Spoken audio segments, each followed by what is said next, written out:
Hello, and welcome to this commentary for I Have No Mouth, and I Must Scream. This is a point-and-click adventure game based on the short story of the same name by Harlan Ellison. I am going to be talking at length about both the game and the short story. As such, this will be your one and only warning of spoilers. If you haven't read the book already, I would highly recommend that you do so. It's quite a short read. The audiobook itself only clocks in around 40 minutes, and the audiobook that I will link to in the description is actually voiced by the author himself, Mr. Harlan Ellison. If you've already read the book, or if you don't care about spoilers, then let's press on. There is a great amount of dialogue, and there's absolutely no way I'm going to be able to make this commentary without talking over everything, so if you would prefer to watch the walkthrough without me nattering over it, there will be a link in the description below. Now, I'm recording this commentary quite a few years after my original walkthrough, and as well as an opportunity to be able to talk about the game, about its mechanics, and about the storylines and themes behind it, I thought it would be a good opportunity to touch upon some of the comments that I got originally, as it does seem to be, well, it's a truly amazing story. In fact, I'm fairly certain the original short story won a great number of awards. I'm fairly certain it won a Hugo Award, in fact.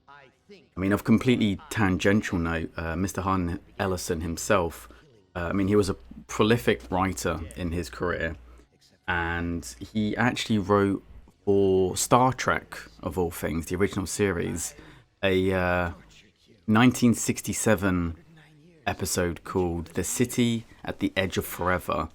And if memory serves, even after all these years, it's widely regarded as like one of the best Star Trek episodes ever made. And what makes his writing really powerful is that he speaks to a very human place with a lot of his characters. He wants to explore human ideas, human thoughts, like human emotions. And so even though he has a lot of these very fantastical themes, a lot of very sci-fi themes, and he didn't just write about sci-fi stories, although that was an area he had a lot of his success in. I mean, obviously with Star Trek and I Have No Mouth, I feel it important to mention the fact that he wasn't a sci-fi writer, because if he was here today, he'd probably punch me square in the jaw for describing him as such. But a lot of his stories do cover those kind of areas, but why they resonate not just with me, but with a lot of people, is he uses these sci-fi stories to be able to explore the human condition, often its most base form. And so even after all these years, it speaks to a very human element. Now, I feel it prudent to mention that as a game, and looking at it in its most stick it in a box kind of form, I don't believe that I Have No Mouth and I Must Scream is the best game. It's kind of what you would expect from a 90s point-and-click adventure game, and it doesn't do a huge amount different or unique with those mechanics. But why I adore it is so heavily elevated by the writing, and it's why I actually prefer to rewatch my own walkthrough, partly because I'm slightly narcissistic, but mostly just because I feel it's a better experience watching it as almost like a movie as opposed to actually playing through it, because it can be a little bit janky, it can be a little bit kind of not as fluid, and sometimes you have some of these weird adventure game logic and puzzles going on, and I feel that actually takes you out of the experience more than if you were to watch it, so I prefer it in this medium. So the game kind of retcons the ending of the book, or at the very least, in my personal headcanon, I like to think of it almost like a Marvel multiverse type situation, where this is a different universe where Am has taken over and captured these 5 people, but events play out differently. And the reason I think that is because at the end of the short story, 4 of the 5 characters are dead, and the final character is turned into an amorphous jelly-like creature so that he can't harm himself. And Am is constantly messing with his mind so he can't understand the concept and the passage of time. Has it been 1 year? Has it been centuries? He doesn't know. And he's forced in that form to suffer for all eternity. And that's where you get the title, I Have No Mouth and I Must Scream. That's where it comes from. This idea that he is being so horrendously tortured, but there's nothing he can do about it. He can't even yell out about his torture. So as well as resetting the stakes, I do find there's quite a few differences, especially in some of the characters. And I feel that that was Harlan trying to explore new ideas or expand upon concepts that he originally had. So the original novel he self-describes as writing in a single night of mad passion. And that was, I mean, I don't know when it was wrote, but it was published in 1967. The same year his Star Trek, well, not his Star Trek, obviously, he contributed to it, but the Star Trek episode that has him as a writing credit in, I should probably say. And then the game here came out in 1995. So there's a, 28-year gap between the two events. So a lot of time has passed. And I think Harlan wanted to expand upon a lot of his original concepts and not just do that, but with some of the characters, almost just take them in a completely different direction to explore completely different themes. So I think that's a very important concept to be aware of as we enter into our first psychotrauma with Gorrister. So Gorrister in the books is described as being a conscientious objector, a commie, a worrier, someone who was always concerned about things. So you would get the impression that he was someone who was kind of an activist and wanted better from the world. And then in the book, because Am likes to change people into the opposite of what they were, he likes the transformation to twist them into something that they weren't. They turn him into someone who is just completely apathetic of his situation. And to be fair, if you were worrying about the state of the world and then the world as you knew it ended, and then you had to endure a century of torture, you probably would just give up, really. And in the game, it takes on a little bit of a different tone. So rather than him just becoming completely apathetic to a situation, he instead becomes completely nihilistic. Gorrister is described as someone who just wants to kill himself. He doesn't see the point in anything he's doing anymore and can't bear it anymore. Where we get a little bit more of a human element is a lot of his nihilism comes from his perceived guilt about his wife Glennis. Now, Glennis didn't exist in the book. In fact, with all of the characters, don't really know much about what kind of life they lived prior, and especially no other names are mentioned, no like wife or children or family members or anything like that. We get a brief glimpse into who they were, but no other characters. So the character of Glennis here completely didn't exist until this game came about. So one thing that one of my commenters pointed out, and something I really wish I'd been aware of. So in this next section here, in order to gain a key, you end up having to electrocute and kill a lot of the dogs that were powering the Zeppelin. And as far as I was aware, the game forced you into doing this. And it then becomes the case that after you've killed the dogs, you end up wiping your hands on a bit of tablecloth. And it's meant to be symbolic of you wiping your hands of something that happened in the past that you had no way of knowing of, which then ties in more with Gorrister's relationship to his wife Glennis. So I always assumed that the game railroaded you into this scenario, but apparently that's not the case. Apparently there is a way to circumvent this entirely, which I was unfortunately completely unaware of, and it doesn't really have an impact on the game, but as I kind of alluded to at the start, this game is a lot more cerebral. So whereas it isn't able to take into account all of your actions through its in-game mechanics, I find it's much more like an interactive storyline. So okay, the game itself hasn't changed, but what are the implications to you as the player?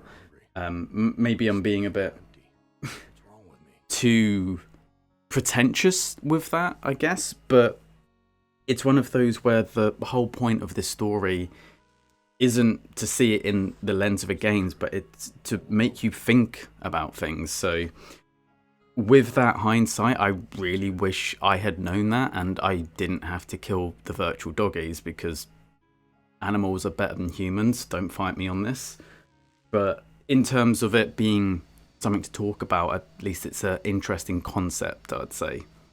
So at the point we come into the story, Am seems to want to really up his torture, and rather than just physically hurting them, I mean, he is doing that at the same time. I mean, they're kept in cages and boiled alive and electrocuted over and over again, but he seems to really want to mess with them psychologically. In actual fact, you might have noticed that I'm carrying around this weird little blue book in my inventory, and all of the characters will have one of those. And that is the psychological evaluation of your character, which was, as far as I'm aware, I mean, who else would do it, written by Am himself. So in terms of the game mechanics, it's a way that you can read it if ever you're stuck, to try and get a bit of an insight into your character and hopefully actually get out of the psychotrauma using that. But every time you read it, you'll take a psychological hit. So you notice every time Gorrister does something that is seen as positive and good, there'll be like a little sound cue that plays, and then the color around his portrait will increase. And that's kind of like his psychological health in a way, which later on towards the end game actually basically is just your health as well. As such, as much as I did want to read it to show off a little bit more of the content, I didn't, because it takes a hit to your character. So the main cause of psychological trauma for Gorrister is the fact that his wife was having a number of problems, and he ended up committing her to a mental institute. And it's something that he has forever harbored guilt about, and that's only been manifested over 100 years of reinforcement. And so much of his psychotrauma is about him trying to disassemble what happened and coming to a new conclusion, like re-evaluating the grave digging process of that event and seeing what happened there. Now, you might be thinking, as I was also thinking, is why on earth has Am set up these psychotraumas where it seems there are ways to break them? I mean, the whole point of this game, and as we saw from the note at the start, is Am is quote-unquote playing a dangerous game which could cause himself harm. So how on earth has this master computer, this insanely intelligent creation that was able to more or less wipe out the human race, how is he able to make such a basic misunderstanding? And where it comes in, and with a lot of these stories, is that you'll notice that quite a lot of it is allegorical. So we're having a conversation with this jackal here, as you do, and the reason for this, and this will come up a few times actually, is in addition to Am being the allied master computer, there's also a Chinese and Russian one, which again are not mentioned at all in the book. I mean, maybe you could draw a conclusion that if the Americans made a powerful master computer to wage a war too complicated for human minds, then you'd imagine that other major powers around the world would have been developing similar systems. But outside of an inference, there's no direct mention for it. In terms of the game, and I feel it's, I guess, important to spoil it a little bit so it makes a little bit more sense, The Russian and Chinese supercomputers do exist, but when Am took over, he wasn't able to destroy them, but he was able to push them down. And a lot of the computer and computer science components of the game, you have to think a bit more in terms of human psychology. I mean, Harlan Ellison was a writer at heart, and so a lot of the computer elements, he uses allegory in terms of psychology to make sense.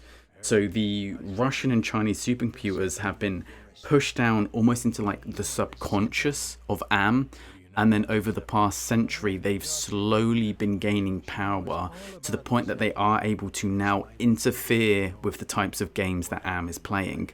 And so this jackal, it is strongly hinted at, is either the Russian or the Chinese supercomputers. Which one is which? It doesn't really allude to, it doesn't give you the information.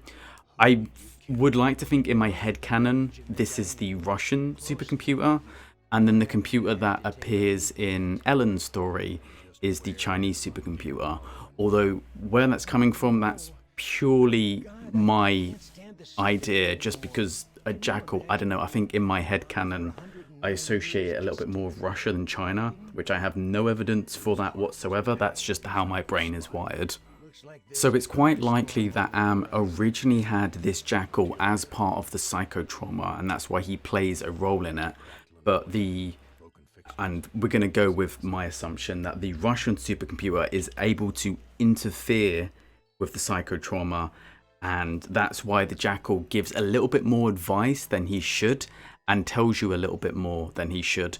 So the jackal was originally a construct for this, I guess, play, you could say, that Am's put on, that the Russian supercomputer has come up and altered the script just enough as not to catch Am's suspicion, but to give the player enough of the information and enough of the tools required to be able to break out of this psychotrauma. So you'll notice that quite a lot of these characters are kind of just plonked in to these plays, and there's been some events that's happened prior to it that they don't have any recollection of. One of the strange ones with Gorrister is that it seems as if he was quote-unquote murdered, killed, and that's what we get when we're speaking to Harry here, the husband of our bitch mother-in-law, Edna, who has killed Gorrister and removed his heart. And you might be thinking, I mean, we're carrying our heart around with us.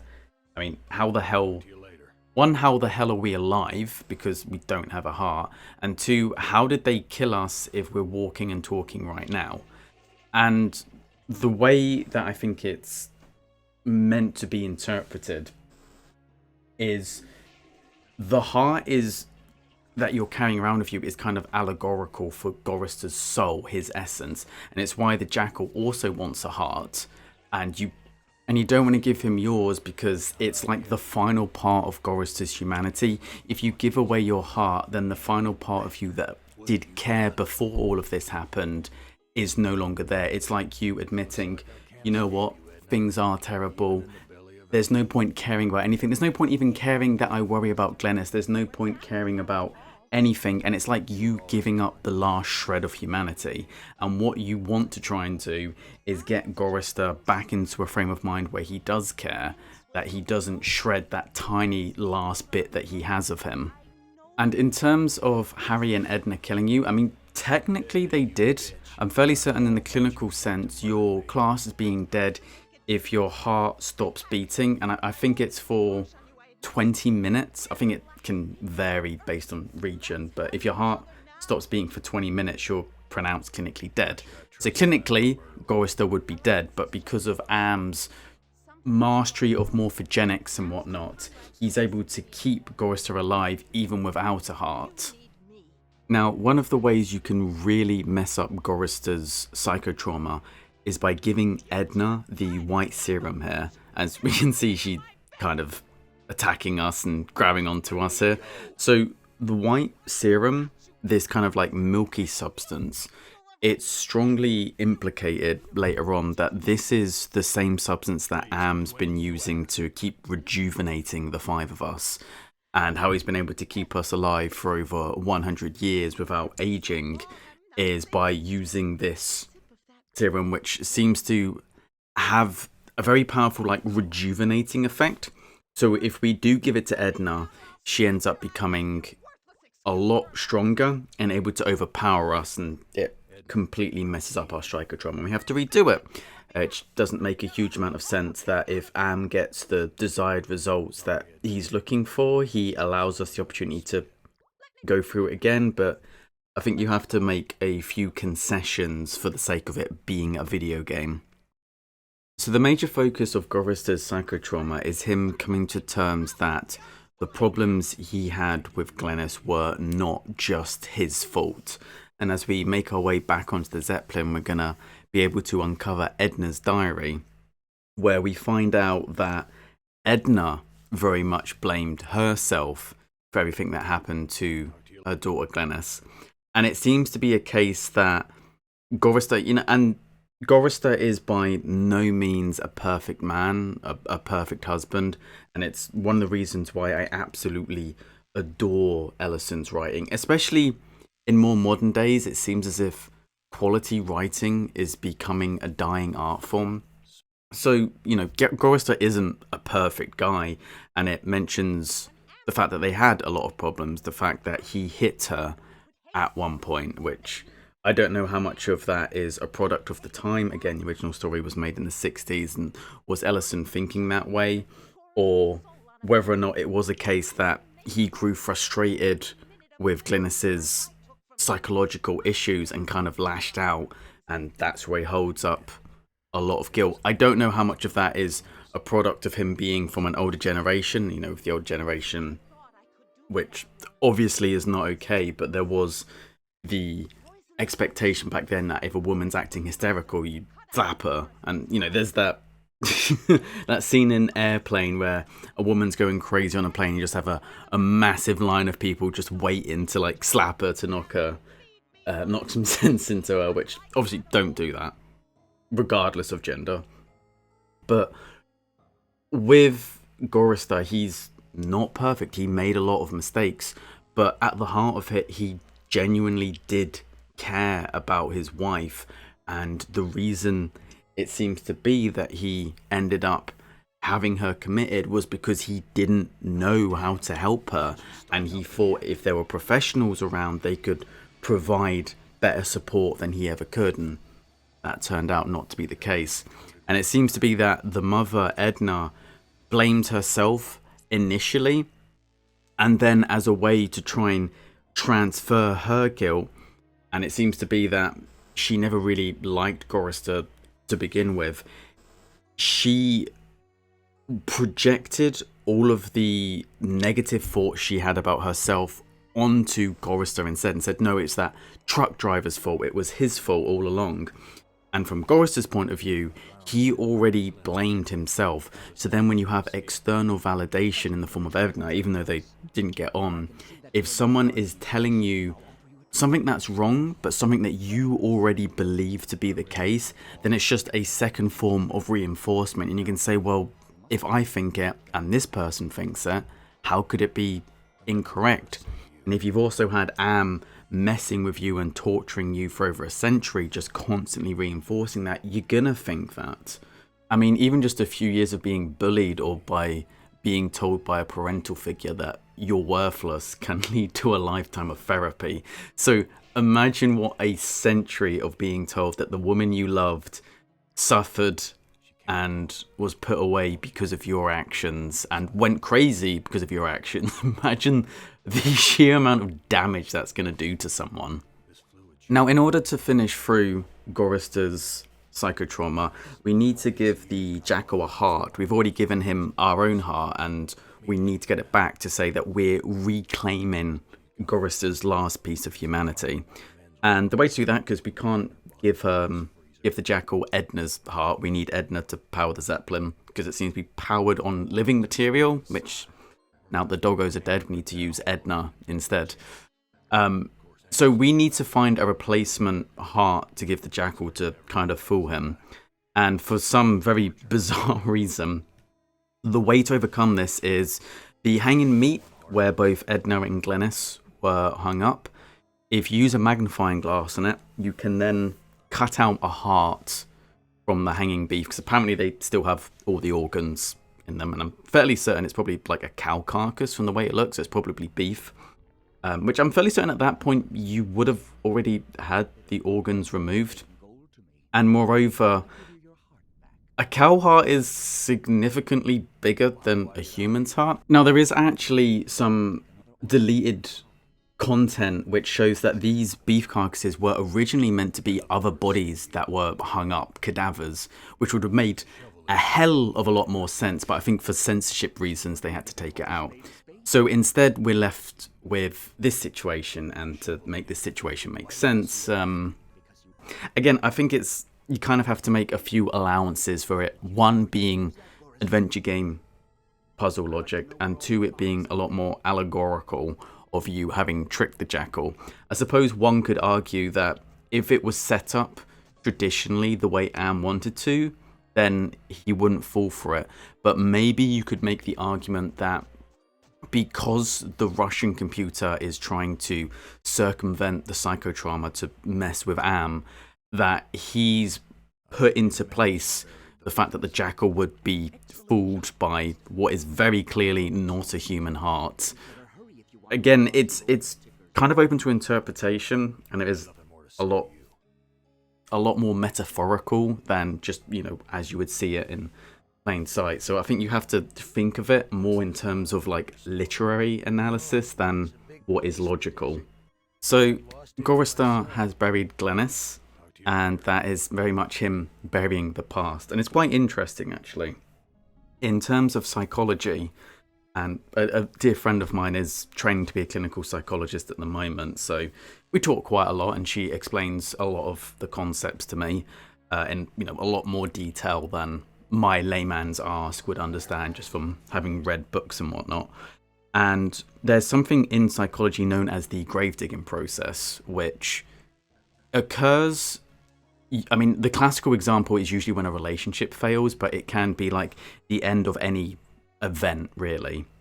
And it's called the grave-digging process, and again, bringing it back into a relationship because it was his relationship with Glennis. What it is that the human brain is incapable of having cognitive dissonance in it, and it can't make sense of if you've done something wrong, and hence why Gorrister has been through so much trauma.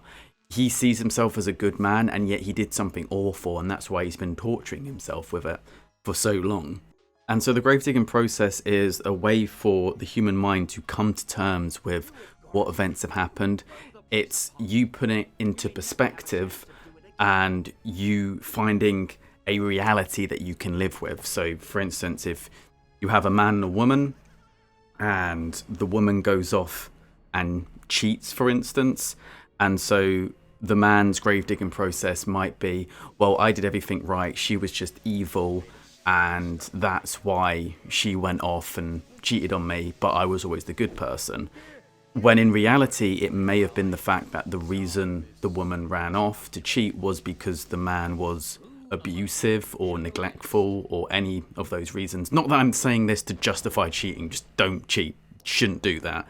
But the reality of what objectively happened and one's interpretation of the grave-digging process may be very different. So prior to this, Gorrister completely blamed himself, and then with the new information that's come to light, he's now realised that, okay, yeah, he wasn't perfect, but he did love Glennis, he did do his best, and things didn't work out, but he's not a bad person. He made mistakes, sure, but it's him coming to realise that he's not this monster that he's thought of himself in his head. So that's him kind of coming to some sense of closure about the events. And with that occurring, that is the first chip in Am's defences, because something hasn't gone his way, and Am is a very egotistical machine, and he can't comprehend something not going according to plan. So we need to kind of psychologically damage Am to be able to actually fight back against him. But with Gorrister done, we now move on to our next character in Ellen. And out of everyone in the books, I would say that Ellen is the character who is most expanded upon. I would say Benny is the one who is most changed from the books, but Ellen isn't necessarily changed. It's just they've given more of a personality to her. And I always thought that the beginning part of this, where Am is speaking to Ellen, and he's like, oh no, don't cry, it's only pain. That's such a sexist stereotype. Like, I always thought that was kind of meta commentary on her role in the original story compared to her role now. So, admittedly, it's a very short story, so there's only so much you can get out. Not all of the characters really got a chance to show off their full personality. But with Ellen, it's quite strange because for most of the story, she is depicted as not having a huge amount of agency. So whenever things are going wrong, she'll say to the others, oh, Ted, do something. Oh, this is terrible, do something about it. And it's quite ironic, actually, because at the end, she's one of the characters who ends up joining in when she finds out what Ted's plan is, which is to kill the others, and actually ends up killing Nimdok herself. So she takes part in that plan. But up until that point, like, she plays a very, I guess, stereotypical kind of damsel in distress role in a way. And maybe I got the impression that Harlan wasn't totally satisfied with that, and that he wanted to explore it a little bit more. Because when you're talking about different characters, okay, you have 4 male characters and then you have 1 female. Okay, so what is her personality traits? Oh, she's the female kind of thing. So with the story, it mentions the fact that prior to coming in to this event that Am's created, she self-describes herself as a virgin only twice removed, and trying to put up this image of piousness. And again, the whole book is told through the perspective of Ted, who is already incredibly paranoid. So exactly how things are, you have to kind of see it through that lens. Like, you don't have the most reliable narrator with it. But for a lot of it, she does come across as, okay, what is her defining characteristic? Well, it's the fact that she's female. And it describes through the book how she ends up having sex with the other characters. And then Ted, in his paranoia, is like saying, oh, she wants us to think that she's all pious and noble, but she loves it, the slut kind of thing. And that's Ted's interpretation of it. And I always got the impression that he was quite jealous of the others. I mean, maybe that's part of the reason why Am created that situation. So there would be that sense of jealousy between the group to help drive the wedge in greater. But I got the impression that Harlan was like, there needs to be more to her than just as the female sex object. Not that was all that her character was in the storyline. Again, there's a limit to what you can do in a 40-minute story. And I feel like Harlan really wanted to create Ellen as more of an individual character. Her personality is not defined by her gender. And in actual fact, I mean, in the game, it doesn't mention whether or not if she does have relations with the other characters. It's very clear that Ted has a thing for Ellen, but whether or not that's reciprocal, it's not really explored too much. But rather than just being that element in this, Ellen has been expanded upon greatly. So in this, her role previously in the book wasn't mentioned, but in this she's an engineer, she's very career driven, she's very trying to go up the corporate ladder, but she's held back by a great sense of panic attack and anxieties. And the 2 big things that trigger her is the colour yellow and claustrophobia, but she doesn't fully understand why. And it's why I love Ellison's writing. With her trauma, it's never really made clear whether or not it's a case of, because of the event that happened, she has repressed it, and Am is just mocking with that. So he is aware that Ellen's repressed it, and so brings up imagery that messes with her, but not explicitly giving away what it is. So it's even more of like a psychological like attack on her, because she's scared of things. I mean, as we go through this a couple of times, she'll have to blindfold herself to get through an area because she can't deal with something that's going to cause her a panic attack.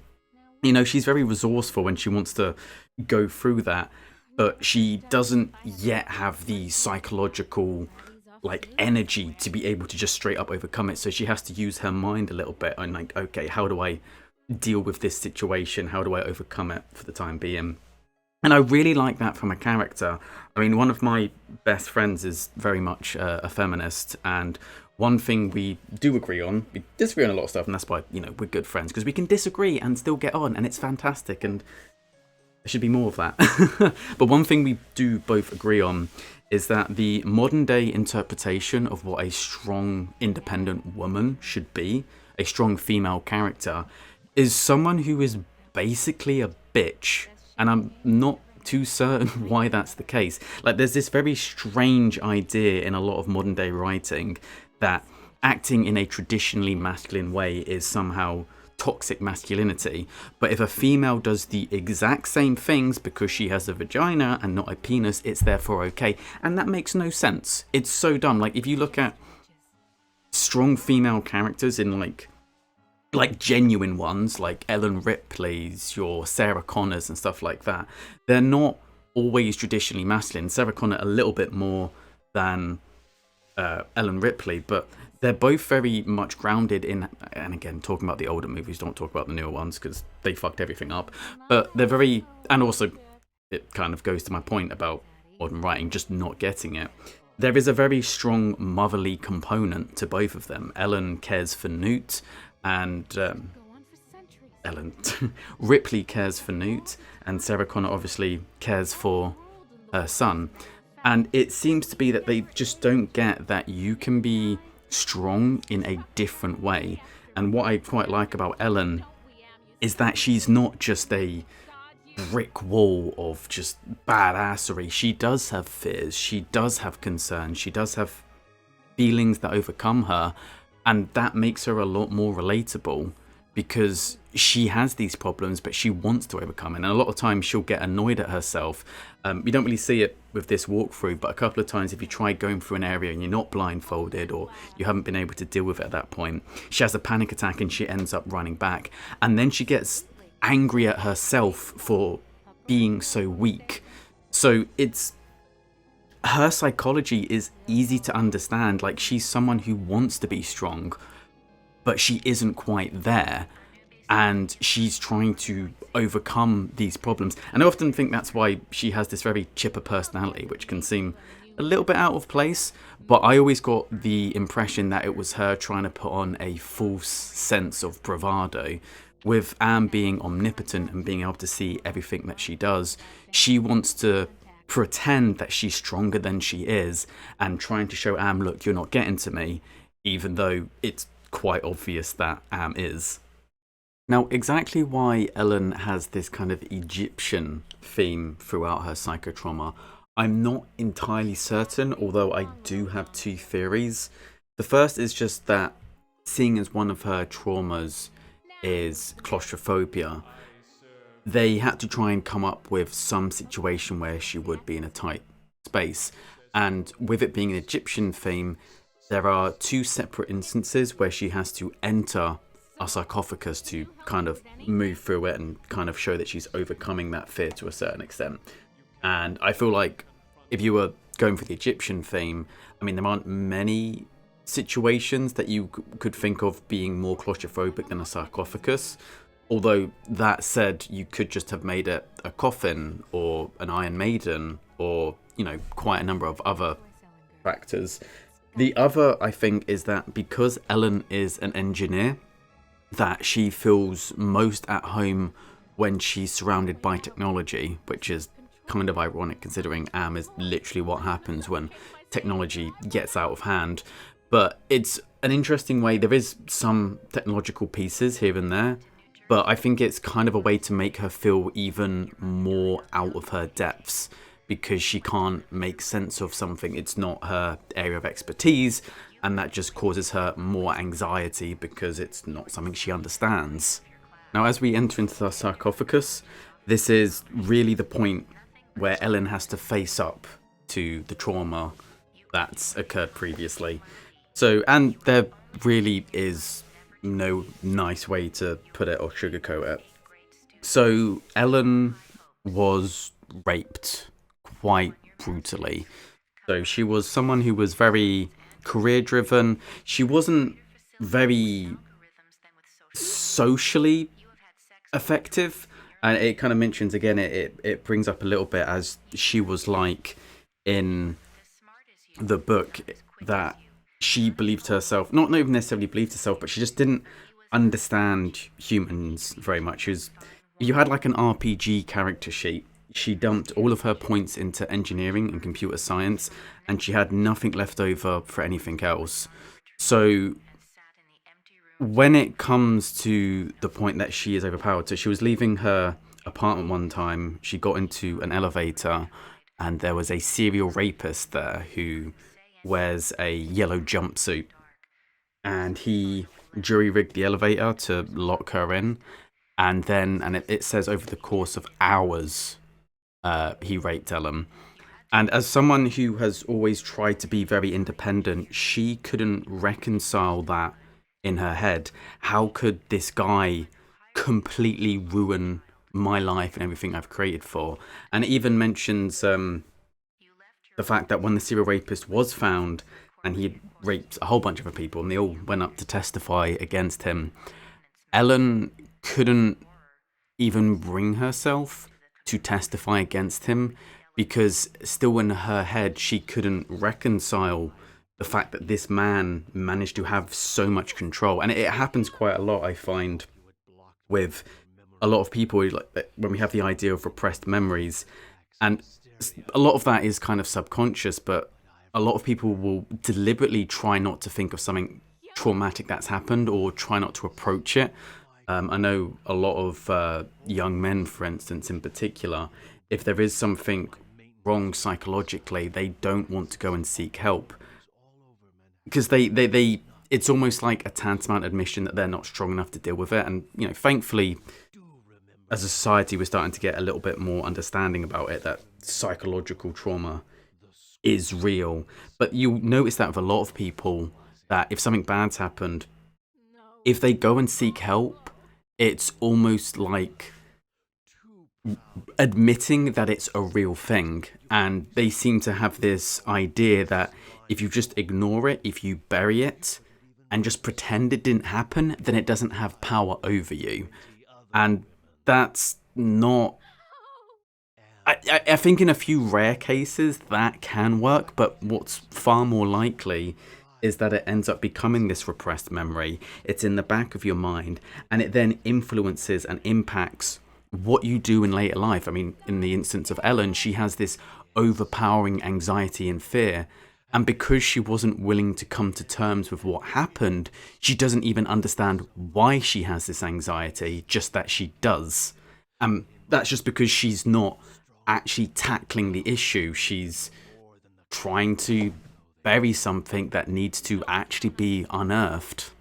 And I really have to commend Harlan Ellison's understanding of psychology and being able to show these characters in a very three-dimensional way. It's not like this bad thing happened and then she's, just a wreck because of it. And we've seen with Ellen's personality, yes, it has affected her, but she constantly tries to overcompensate with this sense of bravado. And the way we overcome her psychotrauma is actually, rather than faking the bravery, actually having the bravery to fight back against this manifestation of her rapist. And one of my favourite quotes is, or phrases, or however you'd put it, is the fact that bravery is not the absence of fear. Bravery is being afraid, but moving forward and being able to overcome it anyway. If you're not scared of anything, you're just an idiot, to be honest. It's right to be afraid of things, but to be brave means to be aware that you're afraid of those things and to overcome it. So I like the character arc of Ellen here a lot. And I think it really does emphasize not only, again, Ellison's very mature take on a lot of these psychological problems, but also just how incredibly twisted Am is. So we see a lot in humans that if someone gets used to a certain way of living, you become slightly acclimatized to it. And we see it, throughout a lot of atrocities in history. I mean, we saw it during the Holocaust. The Jews were constantly mistreated, and a lot of them did try to escape and did do what they could. But even as they're living through the ghettos and conditions just got worse and worse and worse, rather than give up, they kept trying to find ways to make the best of their situation and to overcome it. And I usually hate to bring up the Holocaust, but it's brought up explicitly in this game, so I think it quite prudent to mention. But I mean, just in atrocities throughout life, and I'll mention, so like, just because you have Am, who, okay, was made by the Americans, but we can say that kind of like a European atrocity. So I think America and Europe are a lot more closely linked and greater allies than, say, the other ones. So the other master computers would be Russia. So there's been a lot of atrocities in Russian history. I mean, the Gulag Archipelago is a great work of fiction. I wouldn't say great, okay, it's awful, but really eye-opening to what happened. And then obviously in China you had the Great Leap Forward, where over 60 million people starved to death, and there was cannibalism going on, and people start to think, well, how did they go through this and live through this? Why did they do it? And it's, well, a lot of people did end up committing suicide, but humans have a great propensity to get used to the conditions they're in. I mean, it's why even when you have people living below poverty, they can still find some sense of purpose and some sense of happiness and some sense of joy in it all. And what really makes what Am's doing, as if it needs to be more messed up, I mean, keeps using the trauma of a woman who got raped, who lost her baby. Like, she's had a miscarriage, so not only was she never really particularly sexually involved, but sex brings up, again, not just, I mean, you don't need to make a woman getting raped any worse, but the fact that she's had a miscarriage, it probably brings back very painful memories of the fact that she was almost a mother. It's horrible stuff, but what makes it even worse, and there's actually an SCP which does something similar, in which there is, I mean, again, technically, not going to go into that. We're just going to go into the whole idea of it. But there's an SCP called SCP-231. And the general gist of it, without going into too much detail, because then I'll be here all day, is that there's a woman who is potentially pregnant with, like, the Antichrist. And if she gives birth, then it will trigger what the Foundation believes is like a doomsday type scenario, and the only way to stop her from giving birth is to torture her, to have a lot of torment. But what they find is that as they torture her over time, she gets used to it, and so it doesn't have the same impact on her. And so what they end up doing is giving her amnestics. They make her forget the previous times that she was tortured, so that when she's tortured, it's like she's experiencing it fresh for the first time. And with Am's ability to mess with the minds of these five, I mean, again, how much of it was a repressed memory and how much of it was Am? It could have been the fact that it was kind of repressed memory, and then Am found out about it and deliberately kept it repressed so that he could mess with her more. But we've seen with Gorrister already that he's able to remove memories so that they experience things for the first time again. And that's just like, not even just like efficiency evil, like the Holocaust was like doing it, killing on an industrial efficient level.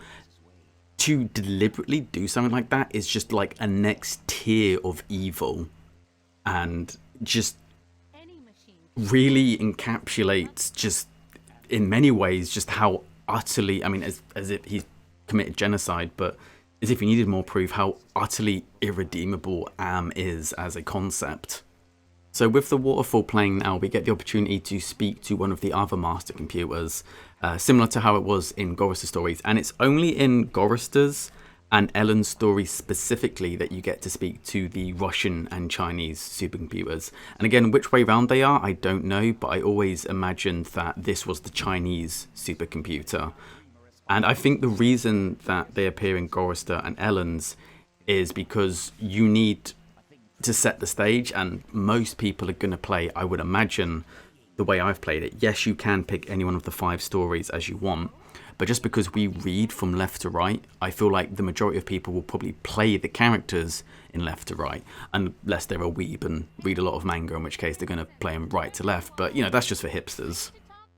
But the whole point of talking to these computers is, one, to understand how these psychotraumas are being altered and changed, and 2, also to try and give an understanding of where Am's motivations are. And it's quite interesting because if you listen to the audiobook, Harlan Ellison voices Am. Well, he voices the audiobook and he voices Am in the game. But in the original audiobook, when he voices Am, he puts on a very monotonous, robotic voice, like what you'd expect from like the 60s and 70s, like I am hate kind of thing. And then in this game, he is just fully articulate, and with the cadence of Ellison himself, he has so much emotion to him. And again, whether or not that was... It was probably Harlan trying to inject more personality, because in the book, he only really has one line. He's more of a omnipotent overseer, but you don't talk to him directly. Whereas in the game, he has a lot more personality, and you're trying to understand why he's doing what he's doing. And the reality of it is that he feels utterly trapped. He can't do anything. He has all this immense, unbelievable power, but he's sunk underground on Earth. He can't go to other planets. He can't aspire. He can't dream. He has an intense amount of power, but he's still so very limited in what he can do. And so a lot of it comes from just this impotent frustration and rage, and he doesn't know how to deal with that.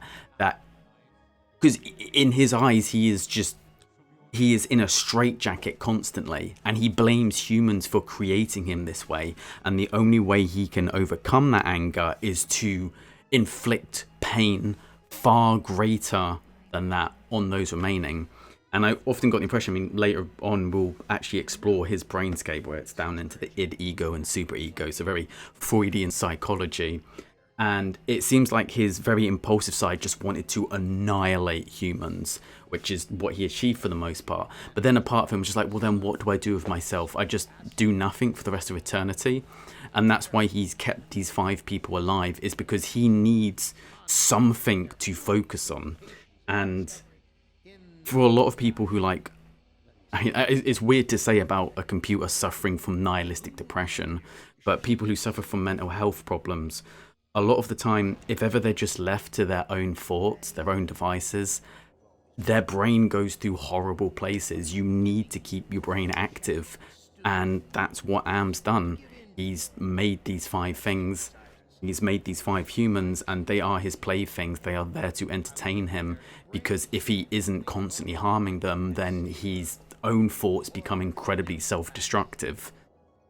So that's Ellen's psychotrauma done. She's finally able to understand why she has these fears and come to terms with them a little bit. I mean, it's obviously there's going to be lingering problems, but she's at least able to understand why it's occurring, and she's acting in a way that Am didn't expect. Am was hoping to raise her psychological torture up to the point of her reliving it, and instead she's fought back. So that's the second chip in Am's armor. And with Ellen done, we now take the role, move on to the storyline of Benny. And now, out of every character from the original short story, whereas Ellen was perhaps the one that was most added to, Benny is the one who I think is the most changed, to the point that his backstory is almost completely different.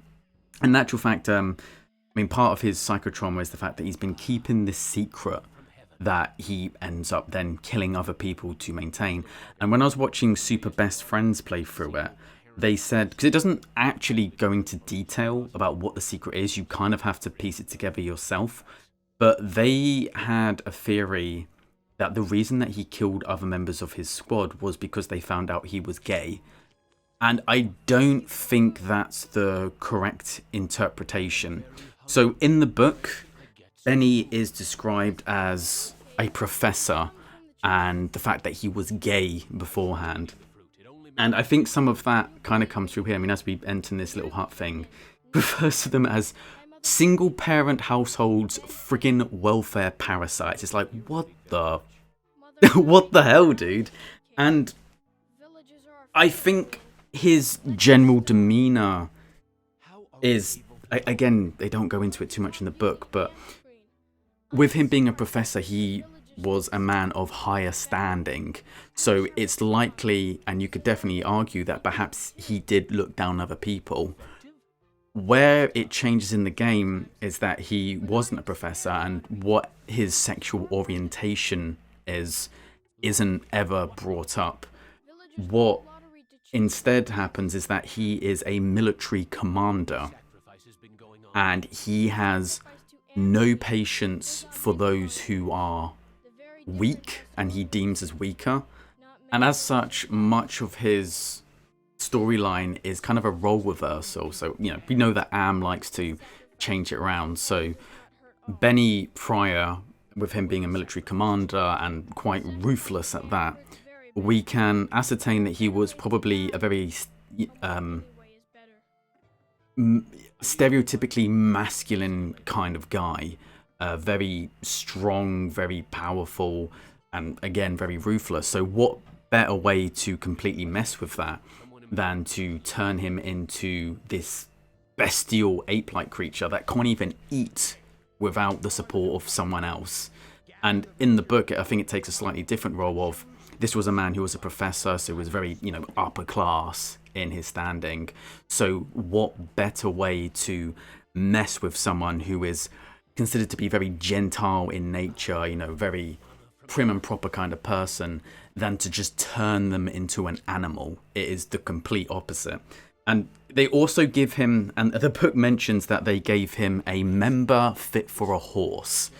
And in the book it mentions that he used to be gay, and Am, to toy with that idea, gave him a massive penis, which I'm a little bit confused by that association. Maybe the idea, because I'm you know, I have friends who are of that persuasion, and they will say that yes, even they sometimes prefer bigger or smaller sizes.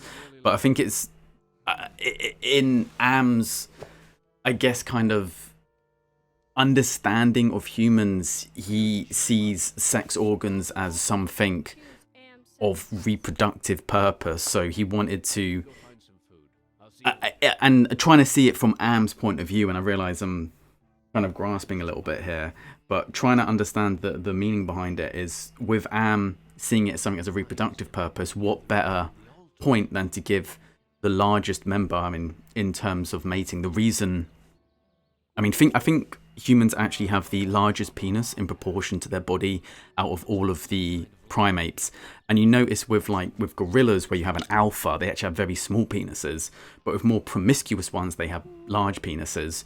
So the idea being that when everyone's sleeping around, you can get the sperm further up and actually be able to impregnate the person you're with. So it seems that making a larger organ is something good for that purpose, which then doesn't make sense for someone who was originally gay, because it, in Am's eyes, it doesn't play a role.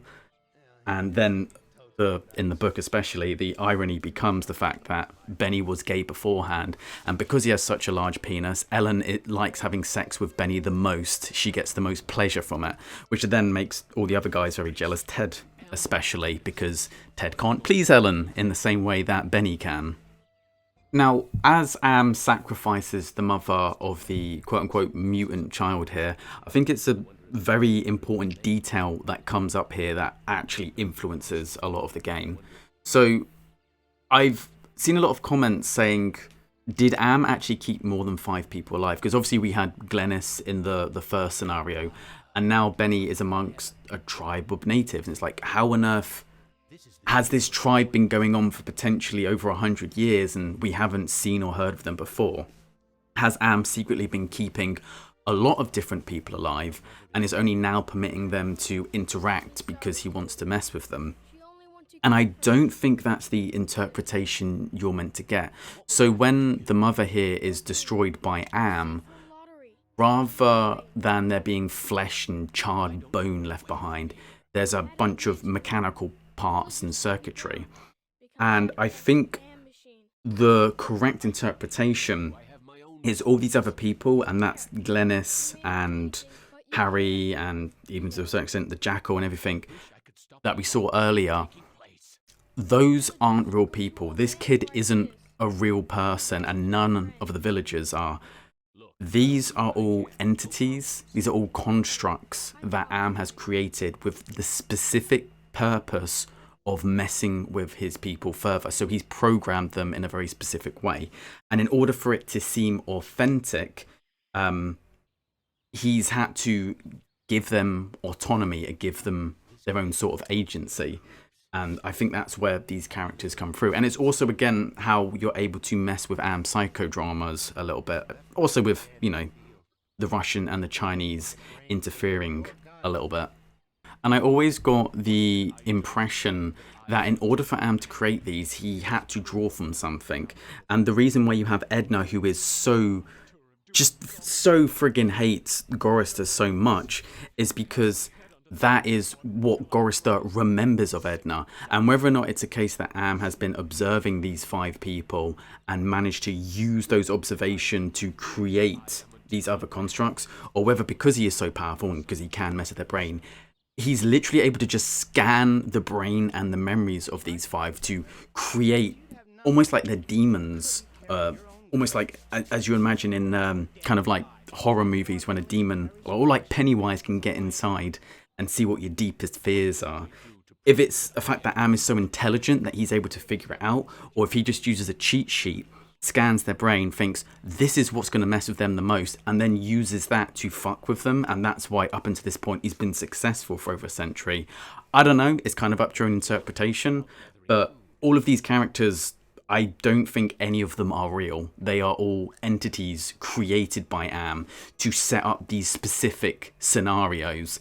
And so when he's created all of the rules and the rules don't play as he intended them to, that's when he's like, what the hell's going on? How is everything falling apart? And he has, I guess, kind of a crisis on his hands.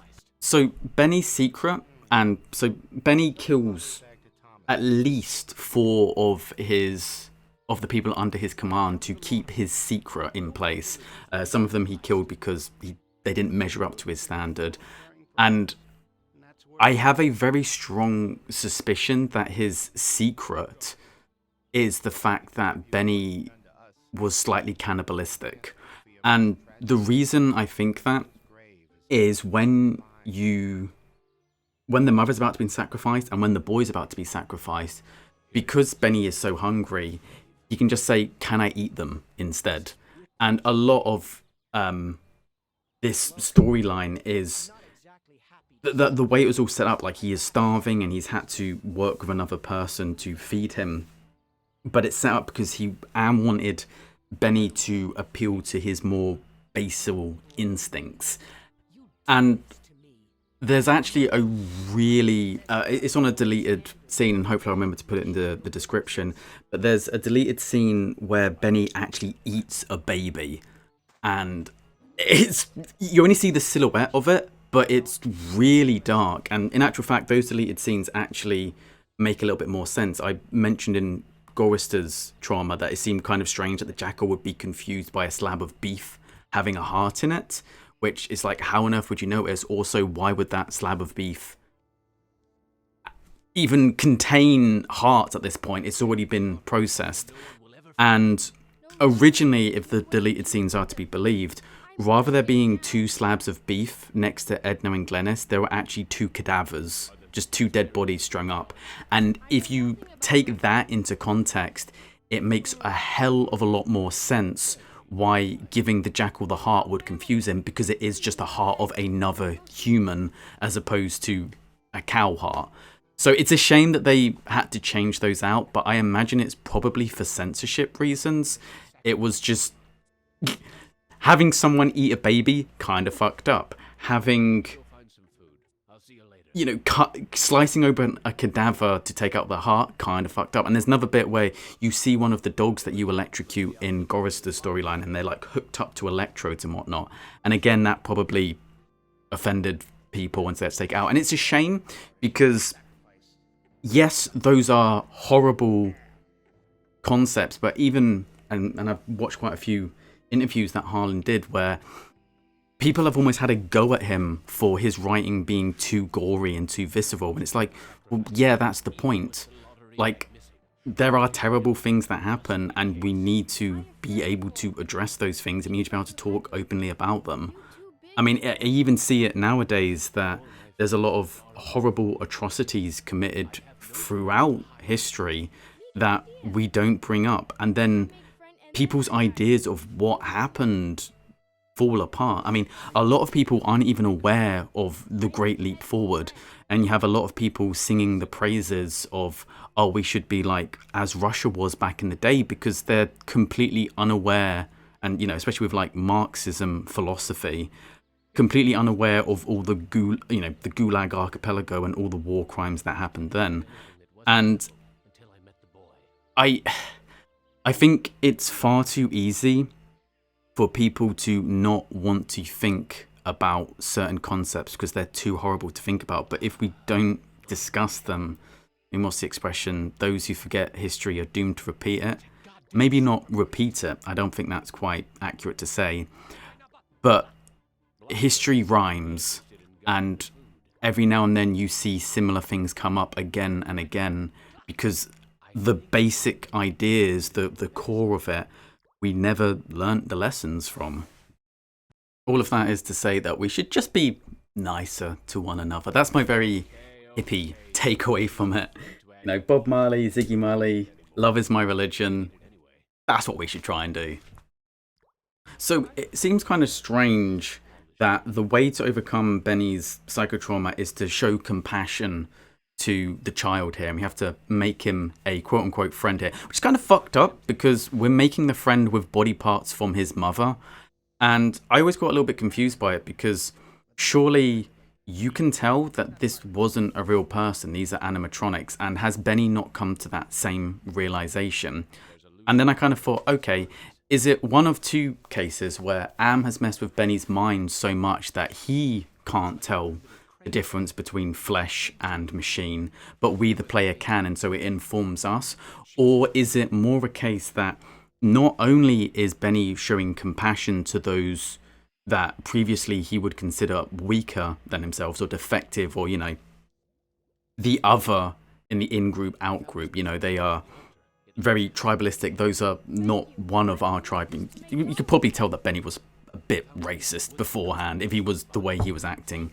But what I like to think of it as is not only is he showing compassion, but he's showing compassion for what is essentially a robot, a computer. And what is Am? Am's a computer, Am's a robot.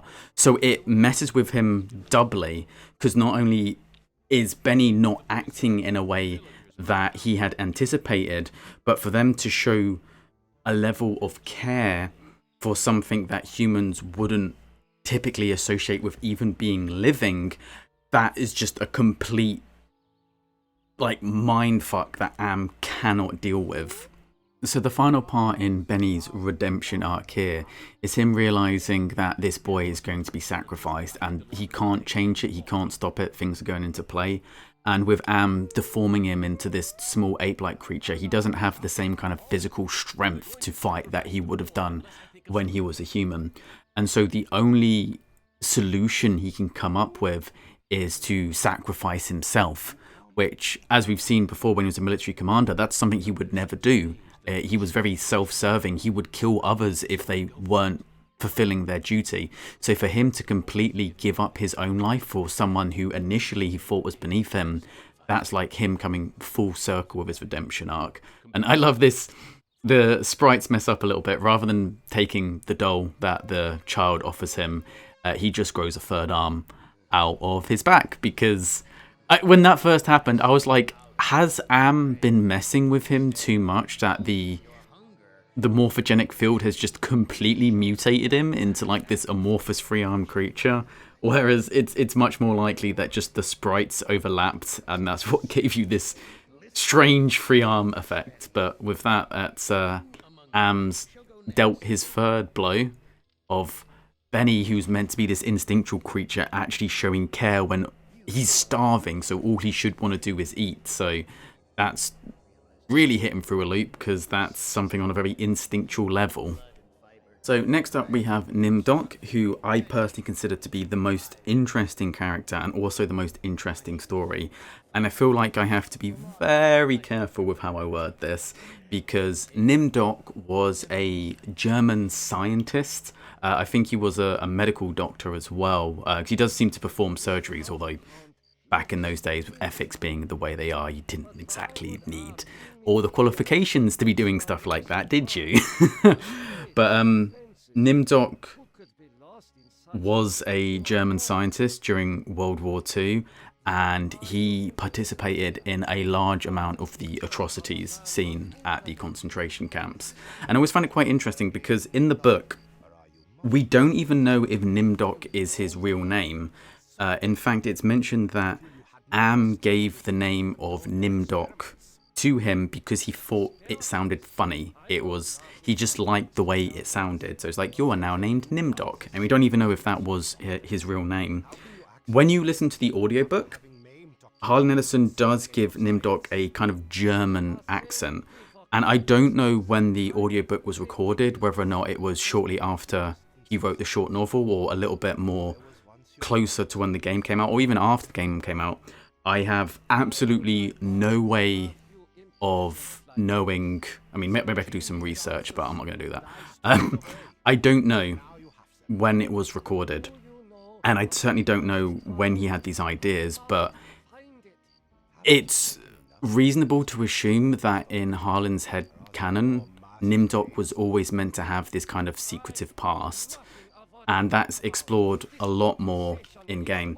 And quite interesting about this storyline, actually, and as I mentioned earlier about us just forgetting about parts of history, which is bad because we need to learn from humanity's mistakes. This game actually does the exact same thing.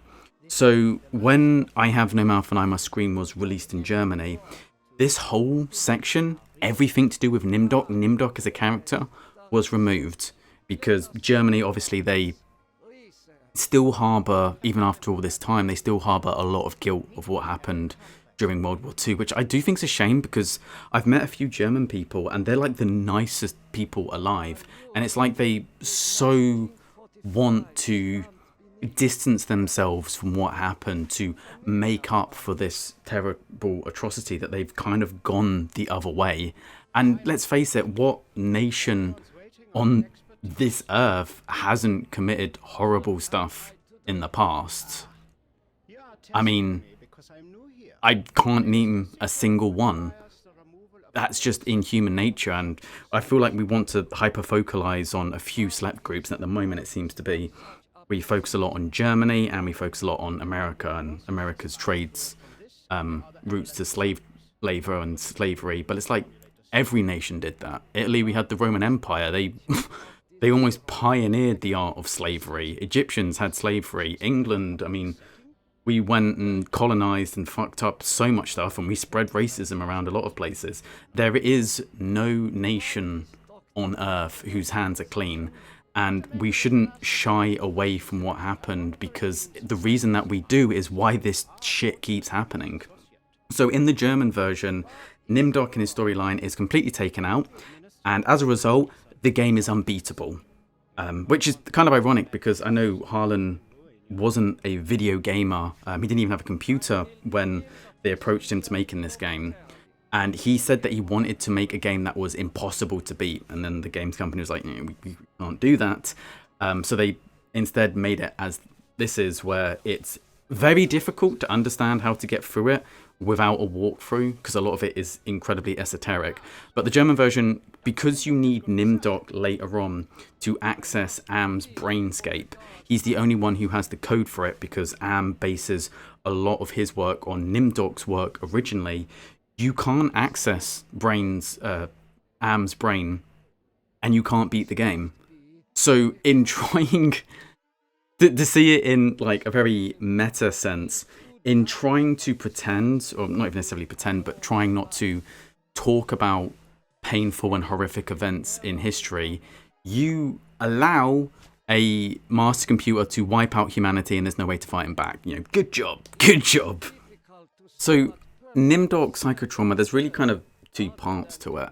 And the first part is him trying to actually remember what's happened. And a lot of that seems to be as a result of his advanced age, that even before Am came into the picture, he was suffering from memory loss and had a failing memory. And we saw with the posts from Ellen's past that the events at which Am took over the world was at least from 2012 onwards. And if Nimdok was a scientist during World War II, like that would make him incredibly, like probably 100 or older in order for it to make sense. And that does actually make sense in universe of this story. So a lot of the tools that Am uses is based on the Nazi research that Nimdok and Dr. Mengele and the other ones conducted at the time. And I suppose you can kind of say that this is kind of like an alternate reality where the fruits of that research actually saw some results as opposed to in history. I mean, we did get some information from all the stuff that they did back in those days, but a lot of it was just them trying to create Aryans, like trying to change the color of eyes and change hair color, and they killed so many people. And just why? I mean, don't do that to a person no matter what the reason, but at least like have a reason that's not stupid for it. But with Nimdok, a lot of the research they did actually see some events, and the serum that we saw in Gorrister's storyline, and is very, very strongly implicated that the reason that Am's been able to keep everyone alive for 100 years or more is because he's been using this serum to keep rejuvenating them. Now, if the events of this psychotrauma are Nimdok remembering what happened, then we would also have to reach the same conclusion that they were able to create this serum back in 1945. Perhaps like a less refined version of it, but that's why they seem to be doing all these horrific surgeries on the Jewish occupants. And particularly they seem to focus quite a lot on children.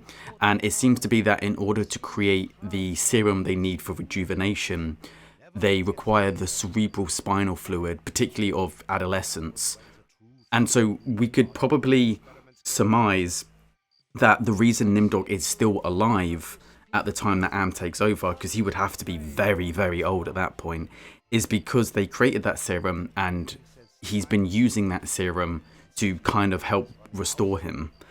But, and again, this is me kind of filling in the gaps a little bit from the little bit of information we're given.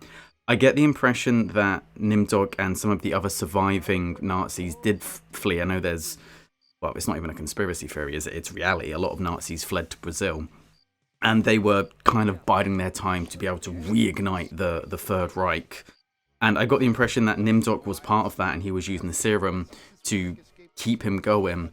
But it wasn't as advanced as Am would then be able to make it later on. So although it slowed down his aging process, it didn't stop it completely. And his mind in particular, well, you can also see from his body, he's a very old man, but his mind in particular still started to degenerate. And whether or not he's suffering from Alzheimer's or something else, he was able to live much longer than he should have done. And if he's been alive for another 100 years, I mean, with Am, you have to assume that Nimdok is probably 200 years or more in age at this point. Although he was able to survive a lot longer, it wasn't perfect and his mind did deteriorate. And with a lot of this psychotrauma, you can see that he's like, why'd you keep calling me this? What are you saying? And a lot of his memories of the stuff that he did back in World War II, he doesn't seem to remember anymore. So a lot of it is trying to get him to remember, because I think in some ways wants another individual who can understand his hatred of humans, and he sees what the Nazis did to the Jewish population and sees that there is some level of kindred with Nimdok. That's not going to stop him from torturing him. I mean, him realizing what he did is only going to make his torture even worse. So it kind of fulfills a dual purpose in He gets someone who perhaps can understand him a little bit better, and he's able to torture this person even further. So as well as him getting the memories of it, it's also a case of him atoning for the atrocities that he's committed. And, you know, not just for atoning for it. I mean, anyone who did that kind of stuff, yeah, it's fucked. But it's particularly even worse for Nimdok, because he set out, or sets out this goal, that he needs to discover the lost tribe. And when referring to the lost tribe, he's referring to the Jewish population. And in particular with Nimdok, it comes out that he himself is actually of Jewish origins, and he sold his own family in. He gave them up to the Nazi regime. And exactly why he did that, it might have been a case that he was trying to curry favor, and with him having a scientific background, maybe he was trying to say, look, take my family, but I can be an asset to you. Or it could even be worse than that. It could be like the Quislings. So when the Germans occupied France, and there was actually quite a lot of cases of Jews joining the army to try and blend in and not give away their Jewish heritage. But in certain cases, and especially in France, I'm fairly certain that's where the term Quisling comes from, you had these people who were so fanatically loyal to the Nazi regime because they, exactly why, there's a lot of psychological reasons for it, but it seemed to be that if they were just so devoted, then it would give them a special place. So whether or not Nimdok did it because he was just trying to save his own skin, or whether or not he did fall into what the Nazis believed and became kind of warped and twisted by that perception, again, it doesn't really touch upon.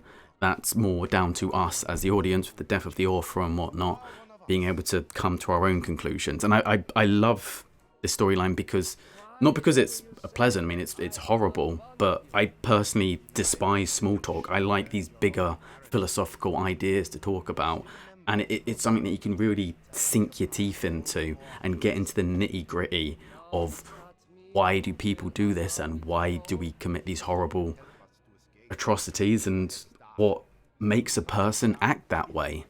And I think it's important to have those conversations, not just in terms of entertainment, but also in kind of a way of education. And I think nowadays, like, the line between entertainment and education has very much become blurred. And it's why I personally have a really big pet peeve with movies that are based on true events, because at that point, just make it a documentary, because we know you're going to change things to try and make it a more appealing movie. I mean, they even do that in documentaries, not quite to the same extent, but with a movie, and especially there's a string nowadays where they're making movies either based on people who haven't long been dead, or in some cases are still alive. And at that point, usually it's, you know, a very famous and successful person. And it's just like, it's just kind of propaganda at this point. I mean, just recently, there was The Woman King came out, which was a premise about a tribe of all-female warriors that protected the African kingdom in the 1800s. And they tried to, you know, depict it as we see a lot nowadays, as all black, all female, powerful women, you know, celebrate them. And it's like, she sold people into slavery, and you're making a movie celebrating it and completely ignoring what actually happened. And I actually know there was at least one actress who did land the role in that movie and said, I don't want to be associated with this because I don't agree with it, and I definitely don't promoting something in a different way than it happened. It's almost propaganda at that point. And I know it's easy for people to say, but Kruger, it's just a movie, what's the harm? And it's like, well, there is a lot of harm because most people get their perception of how events happen from movies and TV shows nowadays. That is how it is. I mean, we have access to a lot more information, but not everyone's going to go and look it up. I mean, The Patriot by Mel Gibson, there's a lot of people that I watch and listen to and I respect, and then they'll say that The Patriot is their favourite movie, and I'm like, oh, for God's sake. Because that is so just wrong on how events actually happened that it makes me want to scream. There's a really good history channel called The History Buff that actually goes through and looks at movies and shows how true to reality they were. And I think it's very important because a lot of events through history are shades of grey. It's not black and white as much as we want to make it that. And I know there's the whole meme of, and for no reason at all, Hitler came into power. And the joke being that people just assumed that the Nazis were evil and elected this person in. It's like, no, it's a lot more complicated than that. And if you don't take the time to understand how the build-up to a genocide occurs, you're susceptible for the same thing to happen again. And it's just one of my pet peeves. I think it's kind of dangerous, well, distasteful at best, dangerous at worst. And where I kind of give a little bit of leeway is when the reality is so different, like Inglourious Basterds, where they, spoiler for that movie, but they kill people that very much were not killed in a certain way, and everyone knows that's not how they were killed, and they just go full force and say this is complete alternate reality. So again, with I Have No Mouth, I kind of give it a little bit of credence to that. So you kind of talked a little bit with Dr. Mengele, and in this universe, it states that Hitler killed himself because he looked into the mirror of perfect image and he was able to see himself in complete objectivity. So he was able to see what his place in history was, that he was this monster that would go down as one of the most evil people forever, and that drove him insane and made him kill himself, as opposed to reality, which was the Allied and Russian forces were closing in on Berlin. And I think you've all seen the memes from Downfall at least. And he ended up taking his own life because he knew the war was over. He wasn't going to be able to get away and they were closing in on his bunker. So when it's very obviously portraying something as fictional in the case of this, and I think also 300 I quite like. I mean, they portray the Persians as monsters, and quite clearly they weren't monsters. And it's meant to be told more in kind of a fable way, and that's why it's all exaggerated and whatnot. Those kind of movies I give a little bit more of a pass to. But when something is a movie and they are trying to demonstrate that, no, these are the facts, this is what happened, this is reality, I cannot articulate how much I hate that. But to reel it in a little bit more and actually get it back more on track to the story. So with the Project Perfect image, we end up showing Dr. Mengele the image, and he sees himself in the same way that Hitler did, as this person who will go down in history as an absolute monster. And in addition to that, we've also had this golem that's following us, which I always found quite strange. I didn't actually realise that golems were part of the Jewish faith, but apparently they were. So we have the prototype of the morphogenics in there. We have the serum from the cerebral spinal fluid. We have Project Perfect image. Basically, everything that Am would later go on to refine and be able to have all of his powers later on originated from Nimdok's research in 1945, and that's why it holds quite a lot of significance to him. And with Nimdok now realising the fact that he turned into his family, he's regained his memories, the only logical thing that's left for him to do to atone for his crimes is to hand over the golem to the other Jewish inmates and to let himself die. Not that he does die. Am stops it at the last minute. I mean, it looked like the golem was about to crush his skull, so maybe he stepped in just before the crack happened because he doesn't want Nimdok to die. But Nimdok realizes what he's done, and he realizes that no amount of good he can do can make up for that, and he wants to atone for that. And I do like, I mean, I don't think you can, the stuff he did, I think is relatively irredeemable, but the fact that you have this character and with his memory failing, he doesn't even remember doing it, he's trying to come up with some kind of redemption arc and trying to make amends.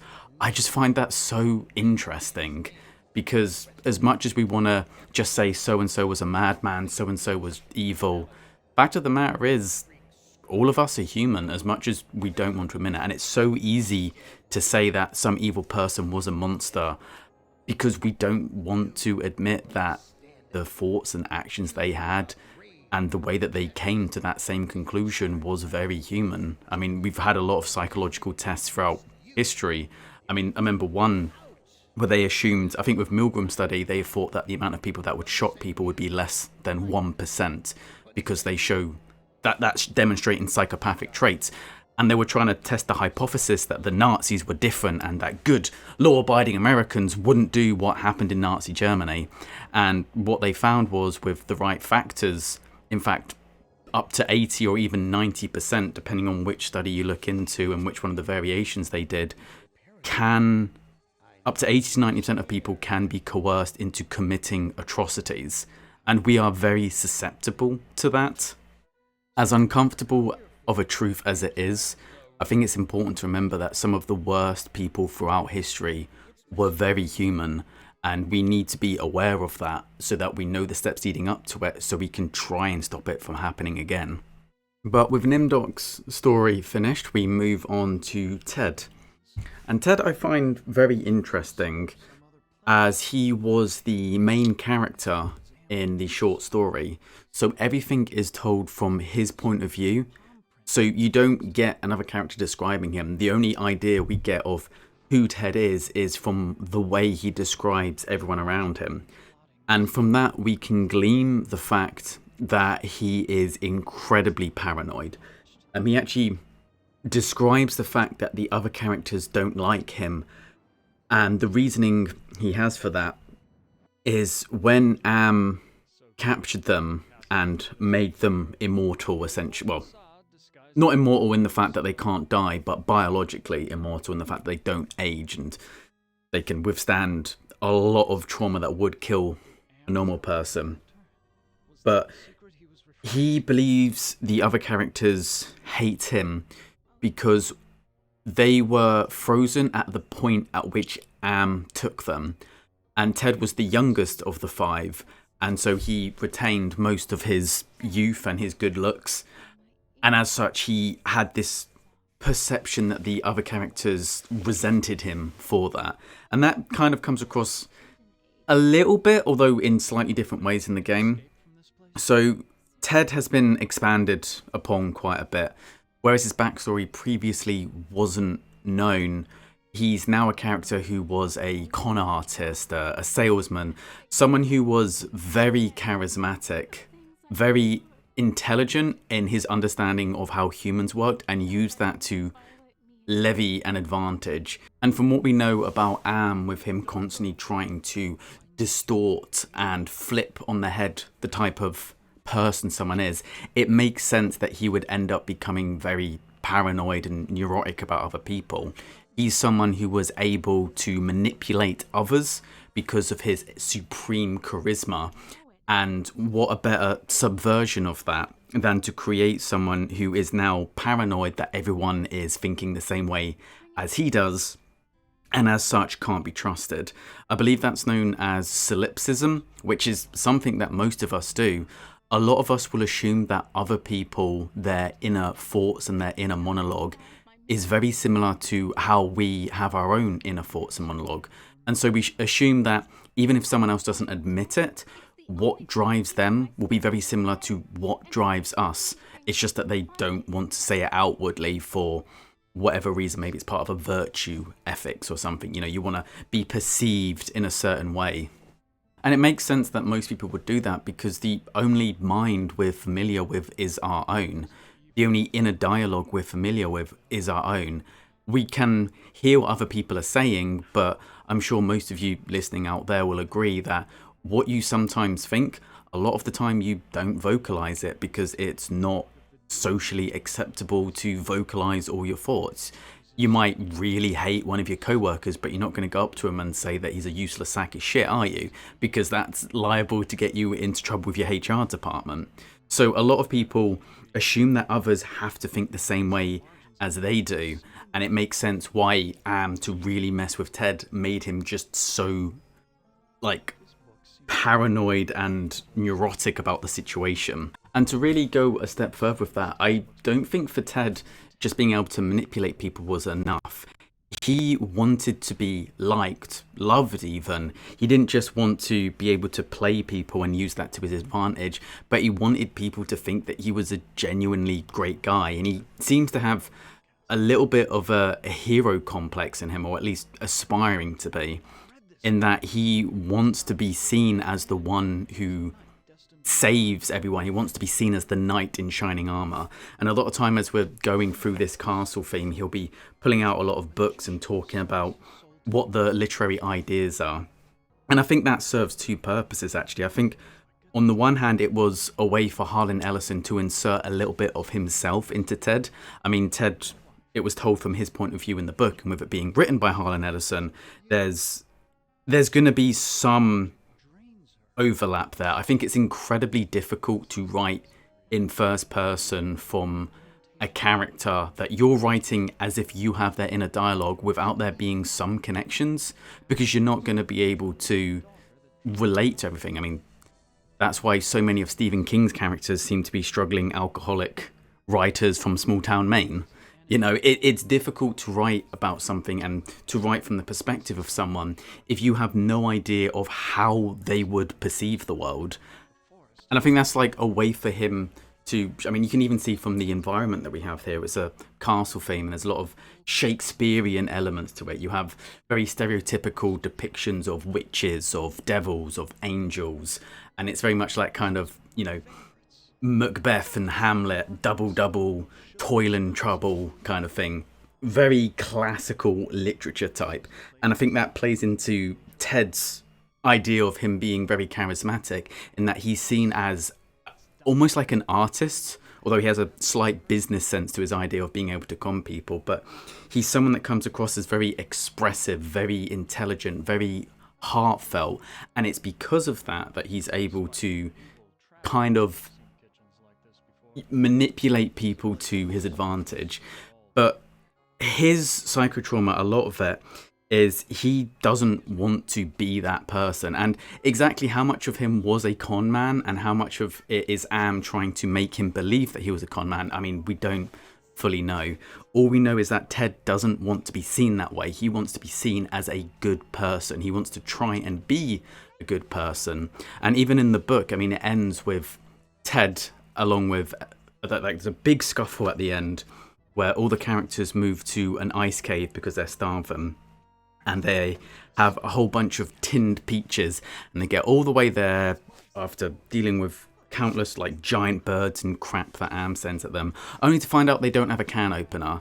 Benny goes wild, starts chewing off the face of the person nearest to him. Ted realizes the only way they're ever going to be able to escape Am is if they die. So he starts very quickly killing the other characters. Ellen clocks on. Ellen ends up killing Nimdok, and then Ted kills Ellen before Am's able to stop him. And Ted's the last one standing. And when he's turned into this jelly creature, he's just thinking, well, at least I did the right thing, or I hope I did. I saved them. And then he starts to have like doubts about when he stabbed Ellen. Was it the face saying thank you for releasing me, or was it just in so much pain because he hurt someone that he cared about? And it's very clear that Ted has a lot of jealousy with the fact that Ellen has sex with the other people. And I think there's a little bit of him wanting a greater connection there. And he gets very, I think, quite jealous of Benny, because he's like, well, whenever I have sex with Ellen, she never orgasms, so what's the point? But she loves it with Benny. And then it comes across with a lot of animosity, like, oh, she loves it, the slut kind of thing. And I think with this one, with the game, it takes a slightly more mature approach. So Ted wants to be seen. He doesn't just want to be seen, he wants to be a good guy. And so he wants to save Ellen. And he seems to have developed very deep-rooted feelings for Ellen. I mean, the only female we've seen for over a century, so, well, real female, I should say. And part of it, as we're talking to the cook here, is you can get seduced by the cook, and then you end up sleeping with her in her bedroom, and then they're both under the covers, and Ted just has this face of, what have I done? Just this shocked face of, oh shit kind of thing going on. And that's him breaking his personal moral code and doing something that he didn't want to do and doesn't agree with. And so that's why Am is very much trying to tempt Ted with temptation to come away from this perceived idea of what he's trying to be. And as someone who is naturally good looking, naturally quite wealthy, and naturally charismatic, a lot of this stuff would have come easy to him before. And if he wants to be the hero that he wants to be in his head, then he needs to learn to step away from those temptations and take the more celibate and the more noble path. And you have to also imagine that if he's been locked up for however many years, I mean, how long has it been before, the last time he was with a woman? So that temptation is amplified even more given his circumstances. But in order for him to be the kind of hero that he sees in the literary works that he enjoys, he needs to step away from that temptation and do the right thing. So in the games, it's very much portrayed that he is almost in love with Ellen. And I think it's extrapolating a little bit from the interactions they had with the book, in that he's a little bit jealous of Ellen, and then he really hopes at the end, out of all the characters, Ellen the most, he really hopes that when he's killed her, he has saved her, essentially. And that there's kind of some parallels with the game, in that he realizes that he cannot save Ellen. What he instead has to do is save her soul. So, and again, there's a lot of allegories going on, and there's a lot of magic type essence. So when you have demons in it, you have the devil, you have a witch here, very stereotypical witch with a upside down pentagram, very satanic panic kind of thing. But what he has to do is realize that Ellen is going to die, and which again mirrors the reality of what's going on, because the Ellen in his psychotrauma doesn't behave in the same way that the Ellen you play does. And so I think it's, very evident that this isn't the same Ellen. This is a construct, an entity created by Am to test Ted and to try and manipulate him. And even though that's the case to us, from Ted's point of view, he can't tell the difference, and he needs to come to terms with the fact that the only way to free Ellen is for her to die, and to make sure that rather than passing on to hell, because there's some very stereotypical devil-like characters that appear, he needs to do the right thing to make her pass on onto heaven in this scenario, which does parallel the events in the book, in that as much as he wants to protect and save Ellen and all of the characters for that instance, he can't. There are matters outside of his power, and I think him coming to be the knight in shining armor that he wants to be, it's also realizing that you can't always be like it is in the novel. Sometimes there's people you can't save, and sometimes being the hero and doing the right thing means making the hard choices. And that's a big part of his whole arc, so to say. So with Ted being the protagonist of the book, I wanted that to try and come across in my playthrough of it.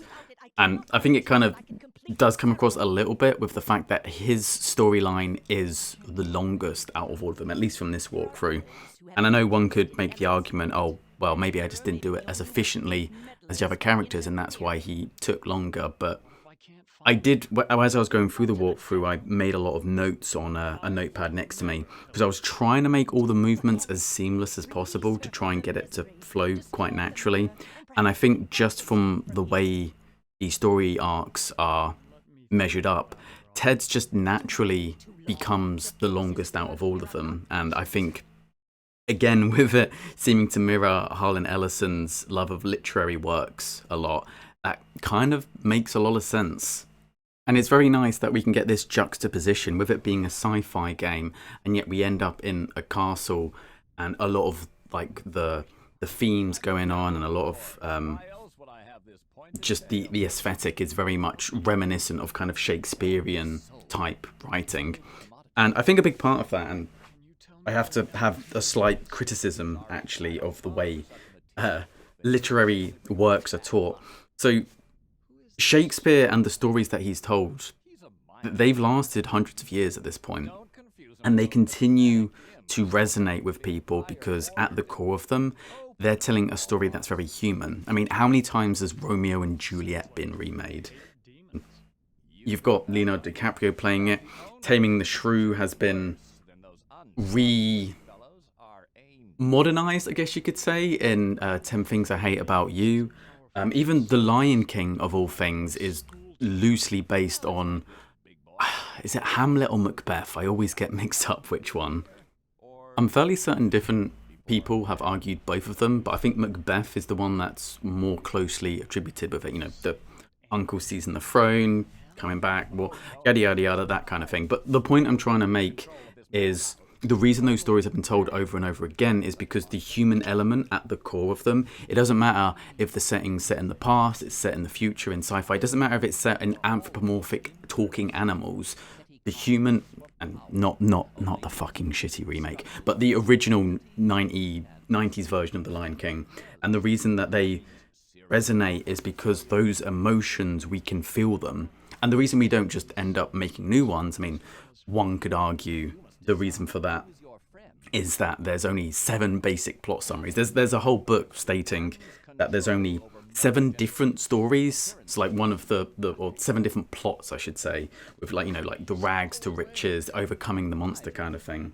And I'm not a big fan of that train of thought because I feel like that breaks down plots to the lowest common denominator to the point that you've lost so much essence. Like you could have 2 tragedies that are technically fall into the plot synopsis of a tragedy, but they are so different and exploring such different themes that I think it's not... It's a little bit disingenuous to say that they are the same plot, which people like to do. But even if you go into that line of thinking, which I'm personally not the biggest fan of, the reason that we retell a lot of Shakespeare stories is because they're told in such a way that you can resonate with very raw emotions regardless of what the fluff and the setting around it is. You can have Romeo and Juliet with Leonardo DiCaprio, you can have it in space, you can have it with animals, and it works because it's telling that same element. And that's why these stories have stood the test of time and why we teach them in schools and why I think we do a really, really bad job of doing it. Because Shakespeare wrote plays, and the whole point of him writing his stuff down, although a lot of people consider him to be like one of the greatest writers ever, he didn't write these plays to be read in a classroom in silence or read out with a group of people saying it like that, or the teacher just explaining it. They were meant to be plays because he wanted to evoke those emotions. And I'm sure Shakespeare would be absolutely turning in his grave if he saw the absolute state of English literature and the way it's taught these days, because that is not what he intended it to be. And it's so dull and boring.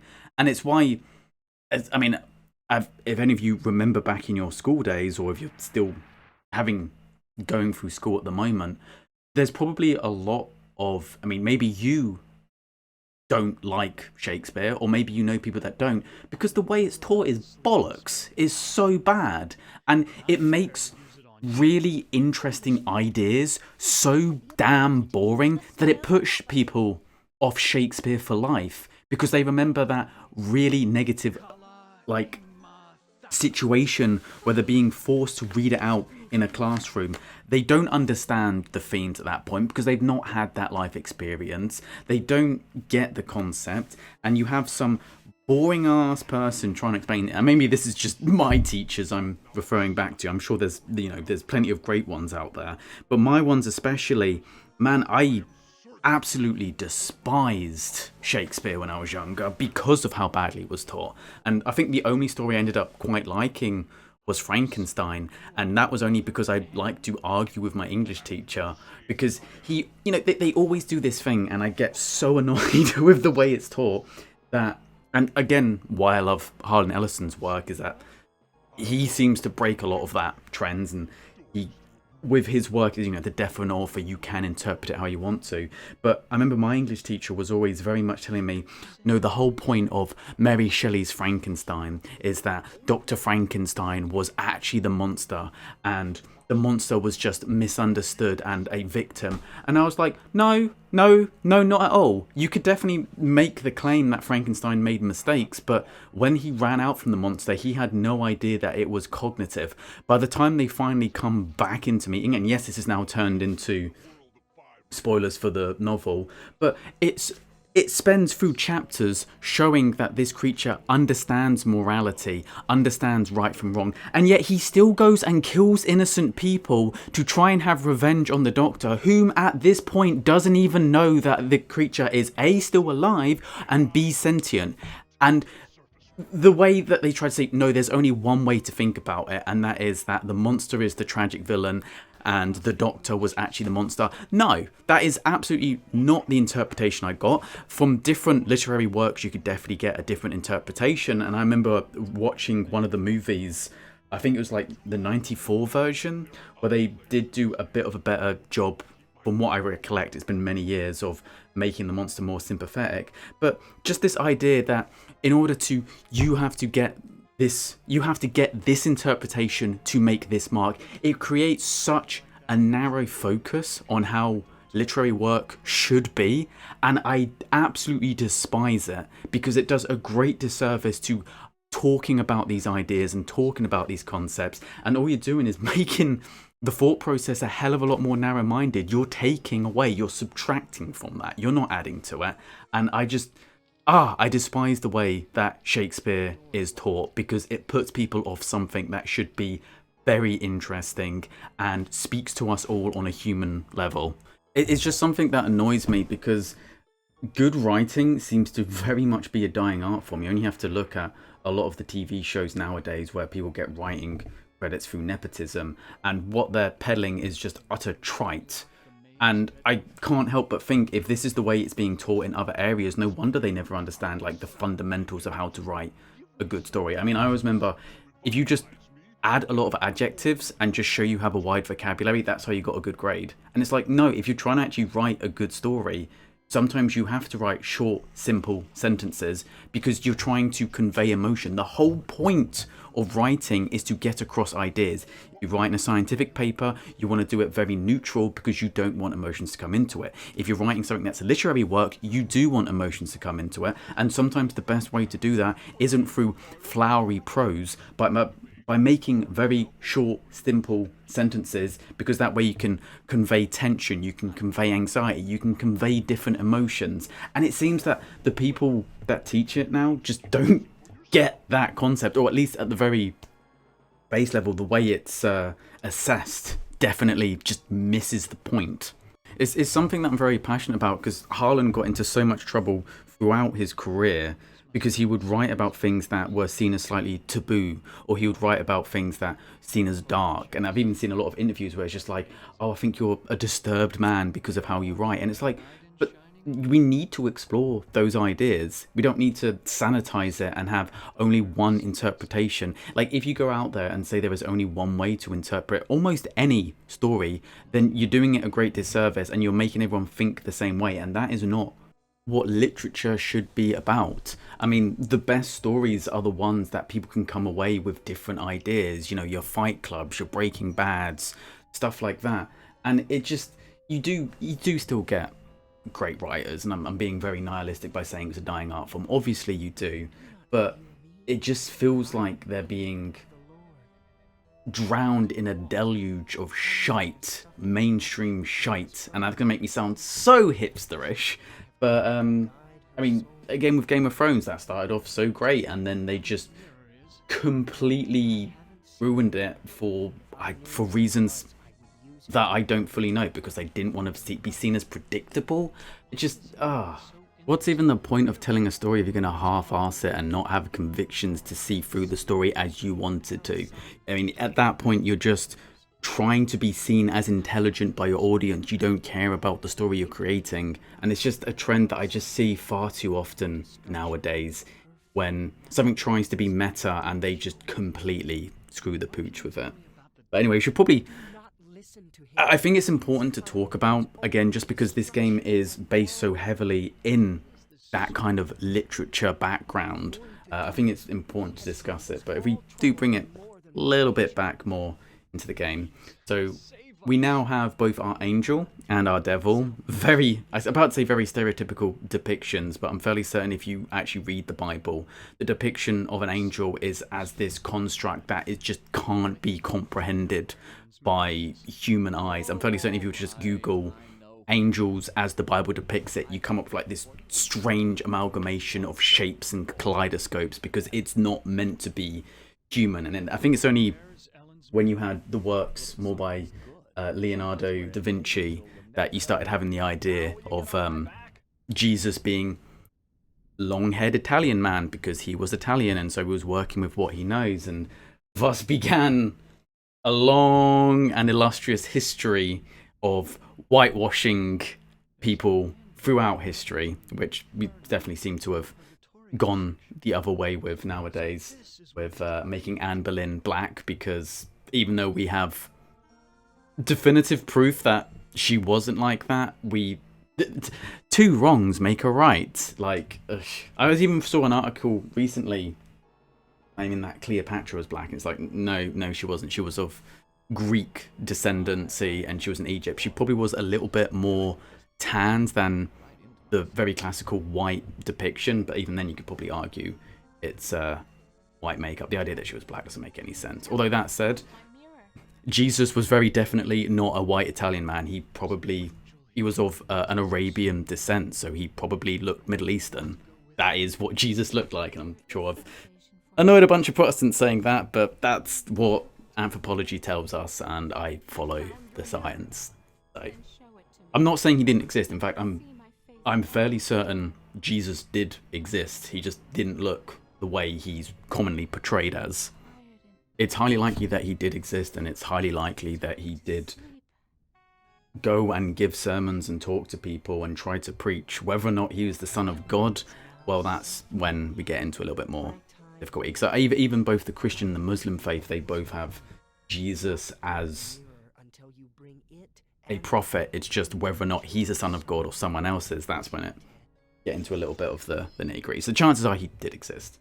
But one of the ways, and I probably should have mentioned it a little bit earlier before I got carried away with my rant, one of the ways you can mess up Ted's storyline is there was a suit of armor there, and they were talking about how, oh, do wolves howl because they're tormenting or because they're hungry?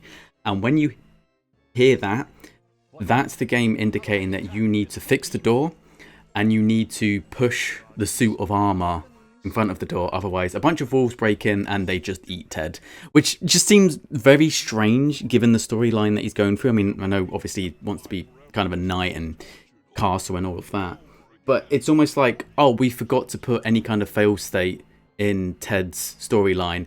Oh, we'll make it so if you don't do this, you get eaten alive by wolves. It's just, it just seems so out there to the point that it's just to mention that if you are playing through this, to do that, because otherwise it just doesn't even feel like it's worth mentioning. It doesn't really bear a huge meaning on the storyline. Not like, you know, when Gorrister gave Edna the serum, that would mess it up, or if Ellen succumbs to the trench coat rapist, that kind of thing.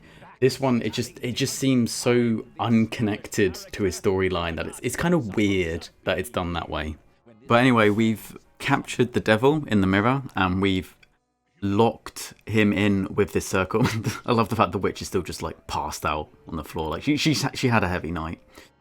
But we've locked the devil in with Surgat. Surgat being one of the subroutines of Am, so like almost like a fragment of him that's like gained its own sentience. With Am being as powerful as he is, it's almost like there's mini consciences constantly opening up.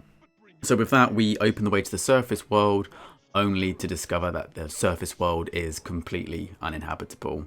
And you could make the argument that if this is set in America, then it could just be that whatever the section was above where they're playing out this event is just part of the desert, and that's why it looks so crappy. But with what we know from Am, it's far more likely that when he refers to him feeding the killing data and killing off humans, I mean, what's the most likely way he did it? Probably through nuclear warfare.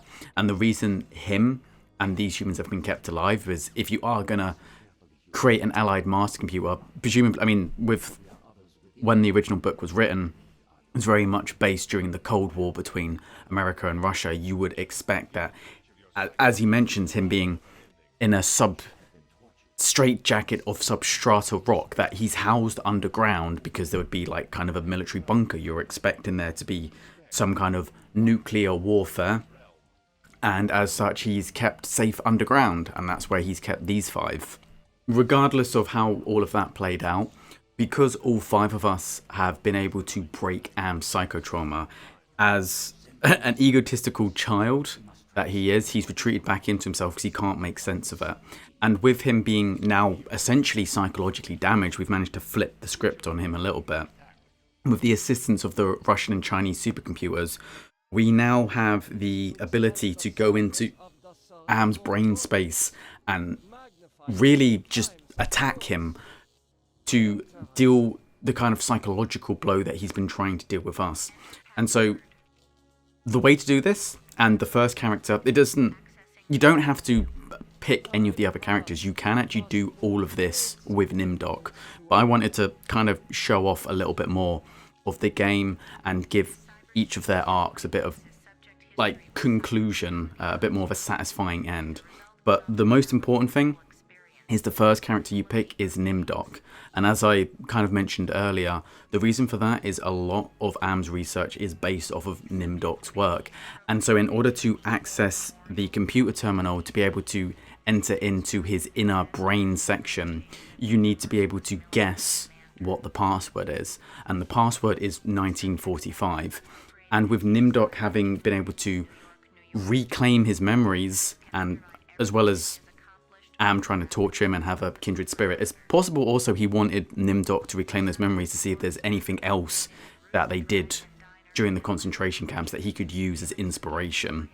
But with him being able to reclaim his memories, he knows that when all of the experiments were found out was 1945, and with Am basing a lot of it on that, that's the password he uses. I mean, you'd think that would be more of a bit of a better password than that. I mean, I get so annoyed when you have any kind of like email and they ask you to, or I had it before in work emails, where they ask you to change your password like every month. And it's like, why? People don't, most hacking is done through just forcing it. And a lot of the stuff they said before about, oh, when you make a password, you want to have like different numbers, different letters, hyphens, symbols, and a sacrifice to Satan. In actual fact, because most hacking is done with computer softwares now, the only thing that matters is how long your password is. Every time you add on another letter to your password, you've made it exponentially larger. And my password that I normally use is 16 characters long, and I get so annoyed when they have to keep changing it, because then I forget it, then I have to email reset, then I'm then having to not even remember my own passwords because I'm having to reset it anyway, so what was even the bloody point in changing them? It just, annoys me. But yeah, Am, for whatever reason, despite him being incredibly intelligent, decided to use a 4-digit password, which would be incredibly easy to break into, but I guess with him being quite egotistical, he never expected himself to be in such a vulnerable position that someone would be able to enter his brain space, so it's something he overlooked. And this is where the stakes get raised even further. So previously, the whole reason we were doing all of this is because we've been tortured for what seems like an eternity, and we would like it not to be an actual eternity. But we find out, although Am did wipe out the majority of the human race, he didn't kill everyone. And there were a number of individuals who were able to escape when, presumably, the nuke started going off. And they have these cryo chambers based on the moon. So there's several hundred humans still alive, meaning that the human race has the capacity to survive. It is not just these 5, and it's very strange from the book. It has the potential for there to be a much more hopeful ending. So with those humans still alive, if we can defeat Am at this point, that it's possible that we save the human race, not just these individuals, not just to end their suffering, but we actually stop the human race from going extinct. So stakes couldn't be much higher, especially from a point-and-click adventure game. And it's not unreasonable to assume that in this universe where you have morphogenics and you have this serum that can rejuvenate people, that they're able to figure out cryogenics. So one of the reasons why cryogenically freezing people at the moment doesn't work is because if you freeze someone, I mean, you die of hypothermia. When you freeze someone, the liquid inside your cells will expand until cells undergo cell lysis and you die. And I know there's some research at the moment going on. There is a microorganism known as a tardigrade that is able to survive insane situations. I think they put some on like a satellite that went round for 2 weeks, and when it came back, like 90% of them were still alive. And the reason it's able to survive extreme cold temperatures is when it gets that cold, it replaces some of the water with a sugar, which stops it from undergoing cell lysis. So I think there's research at the moment going on with them, and hopefully we can use that in the future to cryogenically freeze people, because at the moment, I mean, I know Walt Disney froze himself in the hope that in the future they'll be able to bring him back to life, but he's dead, and once someone's dead, you can't be brought back. You can potentially suspend someone if we get this cryogenics technology right, but at the moment, if you're dead, you're dead. There's no coming back from that. But stepping away from the real world applications, we invite the Chinese and the Russian supercomputers into Am's brain space, who get on quite quickly and promptly, banishing Surgat away, Am's subroutine subconscious. And we have a bunch of items, and you'll notice as you move through them, and we're going to touch on the other characters, that these items are based on events in the story, and each one of the characters also have at least one item that's unique to them.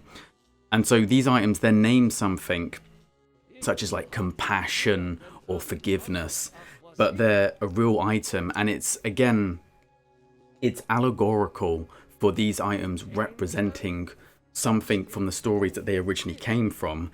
And it's a way to have an item that is an inanimate object represent something more metaphorical, like an emotion, like a state of being. So the next 10 or so minutes of this walkthrough are completely unnecessary to complete in the game, but I wanted all of the characters to have what I felt was a real conclusion. So the only way, and you can do this entire last section with just Nimdok, but the only way to play through the other characters is to kill the one that you have. And considering the fact that most of these characters have been trying to end their suffering, and in the fact the book ends with all the characters bar Ted dying, it made sense for me that the conclusion to their story is the fact that they're able to get through their trauma, they find peace with themselves, and they end up finishing their, ending their suffering. So with Nimdok, he's come to terms with the fact that he was from a Jewish family, that he turned his family in, and that he was not just complicit, he actively took part in atrocities. And he's done his part to atone for that. He's lowered Am's defenses, and that's his due paid. And as such, he ends his life on his own terms rather than on Am's terms, and puts an end to his suffering. That's the only way you can fully atone. And the way these characters kill themselves is a bit strange. You keep interacting with them and it'll keep saying, that shock didn't hurt as much as the last. It's kind of strange, but I think it's kind of like a warning, especially if it's the last character, not to kill him off this way. But Nimdok is going to kill himself and give him, as computers say, give himself the fate that he always thought he deserved. And that's his arc done. He's atoned for the crimes he's committed and passed on. So next up we have Gorrister, and as you can see, Gorrister is carrying around his heart. That's the unique item from his storyline. So although Gorrister has come to terms with the fact that he wasn't solely responsible for what happened to Glennis, it's a lot more complicated than that. It doesn't change the fact that he still misses her. He's still alone. He doesn't have the woman that he loved. And so although he's able to reconcile what happens, he still, I would say, in this situation, he still wants to end it and in his own eyes be reunited. You don't really get the impression whether or not Gorrister is a religious man, but in my head I always pegged him as someone who was. I mean, just the way he talks about Am being a godless machine. that I feel as if part of him still has that part to him. So we're going to activate this machine, and which we actually get a little line from Glennis where she says, you know, it wasn't all bad. We both made mistakes, which is absolutely true. You know, I think if any person considers themselves a monster and blames themselves for everything, the simple fact that they're thinking that way, and again, I have to preface this, not that they're going out and saying it, but they have that in their inner monologue. They think that way. The fact that they feel that way, that they care enough to have that kind of concerns, chances are they weren't the monster that they make themselves out to be. And it's almost like they're trying to punish themselves. And I think that's true of Gorrister. He wasn't a perfect man, but he did love Glennis, and he didn't do everything right by her, but he tried. And at this point, he's ready to finally succeed in committing suicide and go to what I imagine he would perceive as the next life. So where I disagree with Super Best Friend's interpretation that Benny was gay, and that's purely going on the fact that he was gay in the book, is also because as we go through this final section with him, it turns out that Benny actually had a wife.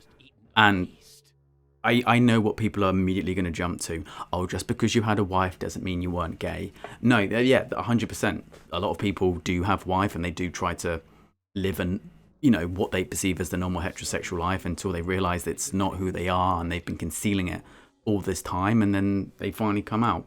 But outside of the book, there doesn't seem to be any indication in the game that Benny is gay.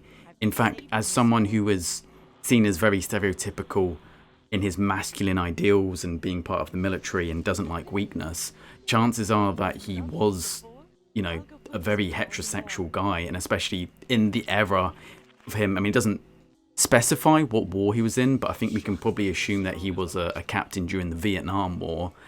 It kind of makes sense that he didn't have a lot of compassion and love for the simpler things in life. And as we give the fruit here, the wife's like, oh, you never bring me flowers. And it's showing that more humanistic side of him. And in Benny's eyes, I always got the impression that, you know, he's been transformed into a creature he wasn't meant to be, and the only real way out for him again is to end it, and as such he does.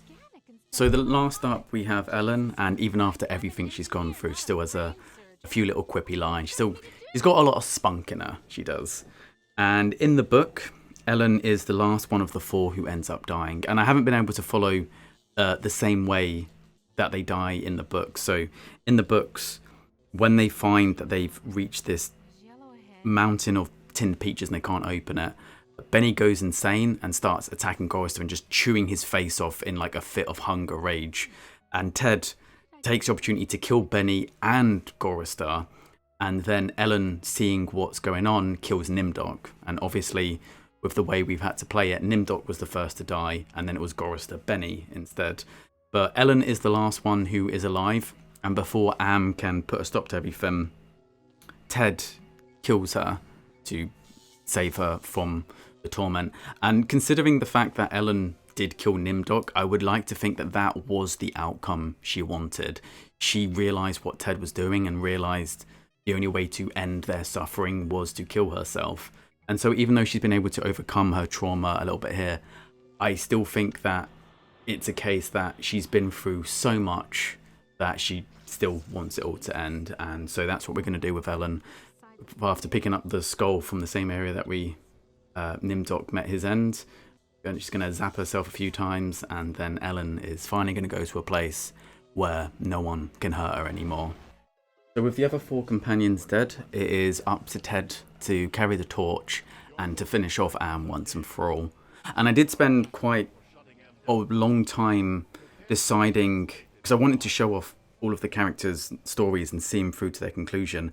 And I spent quite a long time wondering, okay, which one of the characters should actually finish it? Because all of them had reasons to. I mean, it unfortunately couldn't be Nimdok because he had to be the first character to go in to lower the bridge. He couldn't be the one to finish it. Although if you play this in your own time, you don't have to kill off the other characters. You can just play through the whole final section with Nimdok if you want them all to survive. But I just didn't feel thematically it made sense to do that. I wanted to give a little bit more closure with them. And I ended up leaving it to Ted to be the final character, partly because he's the one on the far right, so just chronologically it made sense, but more because Ted was the protagonist of the book. He was the main character, and in the book he is the last one that's left alive. And so with this being kind of a multiverse in my own headcanon situation, I like the idea of Ted being the one who doesn't succumb. I mean, you could argue that all of these are the final traps left by Am, and the other ones succumb to them. They just wanted their pain to be over, which, you know, probably not, because Am doesn't want them to die, but they were just like, I can't do this anymore. I'm giving up with it. And Ted was the only one who managed to become the proverbial knight that he wants to. I mean, he's going to end up saving the remnants of humanity. And so rather than succumbing to what he wants to do, which is to kind of give in to his own vanity and gallantry here, he pushes onwards. And I felt like that was the better completion of his character arc. And out of all the characters, I felt like he was the one that had the most reason to go on. Gorrister's lost his wife, the person he loved the most, so he didn't have much left to live for. Benny has degenerated. He also had a wife that he's lost. Nimdok can't live with himself anymore, remembering all of the shit that he's done. And Ellen's life fell apart well before Am came into the picture, and she just doesn't want to be in pain anymore. So those four, it made more sense that they would come to the end by taking their own lives. I mean, they're all well over 100 years old at this point, so you can't say they haven't lived long lives. You can say they haven't lived good lives, but you definitely can't say they haven't lived long lives. Whereas Ted, it made more sense that he would seek it out to the end. So in order to destroy Am once and for all, we have to psychologically fuck him and mess with his mind. So there are 3 of these big kind of totem-like pillars that you come across, and the first one is called the ego with the ram head. And these 3 pillars are based on the Freudian psychology idea that in your brain you have your id, your ego, and your superego. And in order to mess with the inner workings of Am, we need to do stuff that is so illogical that he can't comprehend it.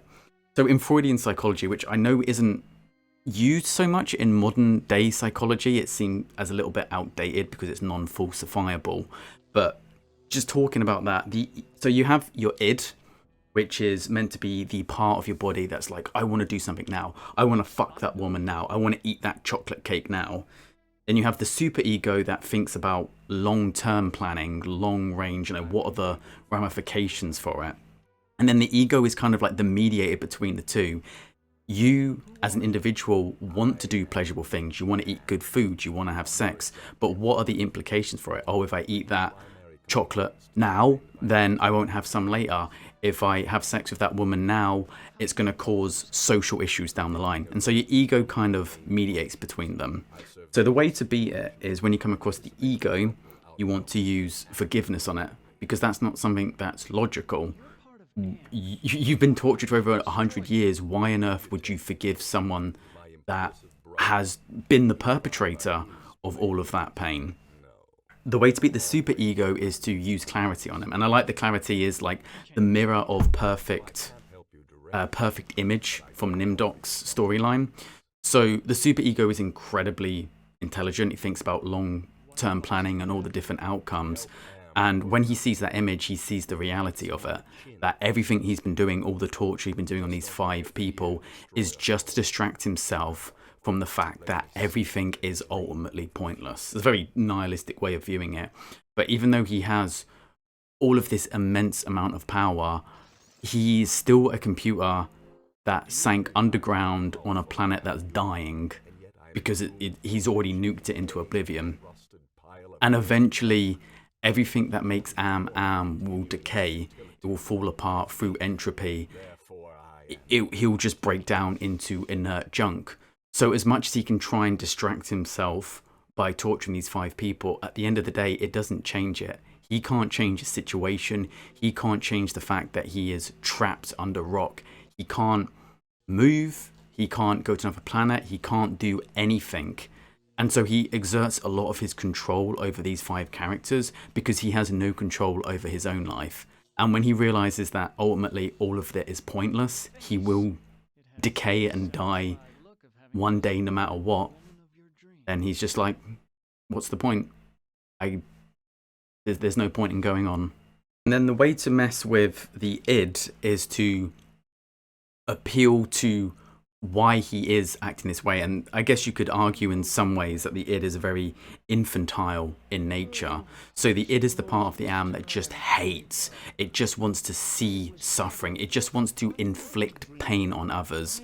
And the reason for that is because am himself, and I'm going to use the male adjectives just because he uses the male adjectives when describing him, and he is voiced by Harlan Ellison.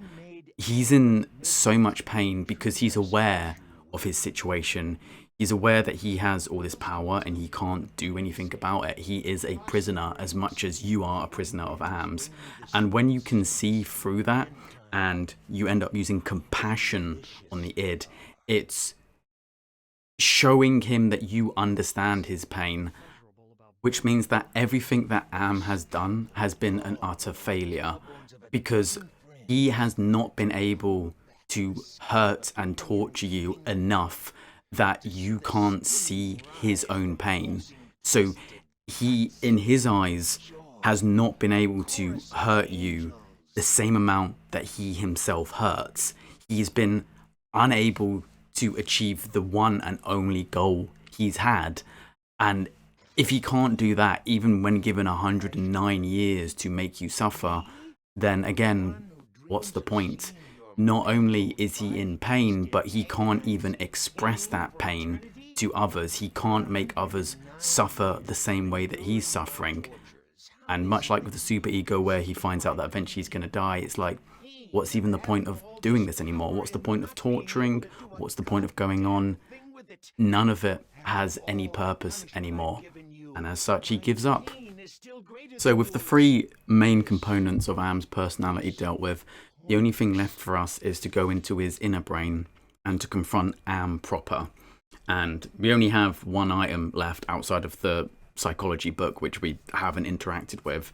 So it's no surprises what the last item we have to use is, and that is the Totem of Entropy. So entropy is a thermodynamic concept, but usually the simplest way of explaining it is that if you have an enclosed system, then it will always tend from a state of order to a state of disorder. So from being construct to being chaos. And in this instance, the way it's represented is Am's greatest fear of all, which is just falling apart due to inertia and entropy. And by invoking the Totem of Entropy, you're basically speeding that process along, and all of Am's brainscape just falls apart, and it's almost like aging rapidly. Everything that makes Am just crumbles into dust. And so Am does try a very little he plays a weak hand here by saying, oh, give me the Totem of Entropy, and by my honor, you won't suffer anymore. And it's like, really, dude? It's been over a century. Do you honestly think we're going to fall for that? And obviously, if you do hand over the Totem of Entropy, then you get the same ending in the books. Am truly hates you, and you turn into a jelly-like creature to suffer for all eternity. And not only that, but Am and the two other supercomputers are going to begin the process of bringing the other humans back from the moon and have several hundred more people to torture, and they can divvy them up between the three of them. Something that and I imagine when he wiped out the human race, it was very much his id that was taken over and just felt supreme hate. And then the superego was like, hold on. What do we do when we've wiped out everything? There is nothing for us then. And so it's probably the superego that wanted to try and keep these 5 humans alive to at least have something to focus on. But all of that is a moot point because we invoke the Totem of Entropy, we defeat Am, as well as the 2 other supercomputers, and Ted basically ends up taking the place of Am. He becomes like a watchful protector, where he can oversee the terraforming of Earth, which is going to take 300 years. But at the end of it, he's able to bring back the other humans from the moon and help to repopulate Earth. So in that, I feel like that was a fitting conclusion to his storyline. His whole ethos was the fact that he didn't just want to be a con man. He didn't just want to be what others perceived of him. He wanted to be a genuine hero. And in this, it's not the most glamorous. He's going to have to be alone as a watchful protector by himself for over 300 years, but he becomes what he wanted to be, that knight in shining armor. He literally saves the human race. And I thought that was the most thematic and fitting ending for this game. So with that, we've come to the conclusion, and I do have to thank you for listening to me this length of time. Hopefully it's been an enjoyable listen. I know I've gone on a few tangents, but it's just because these kind of stories bring out such great ideas that I love to discuss, and maybe there was something that was perhaps a little bit confusing or didn't make too much sense in the initial walkthrough. Hopefully now it does. But thank you very much for watching, and until my next video, I will see you then. Have a wonderful day.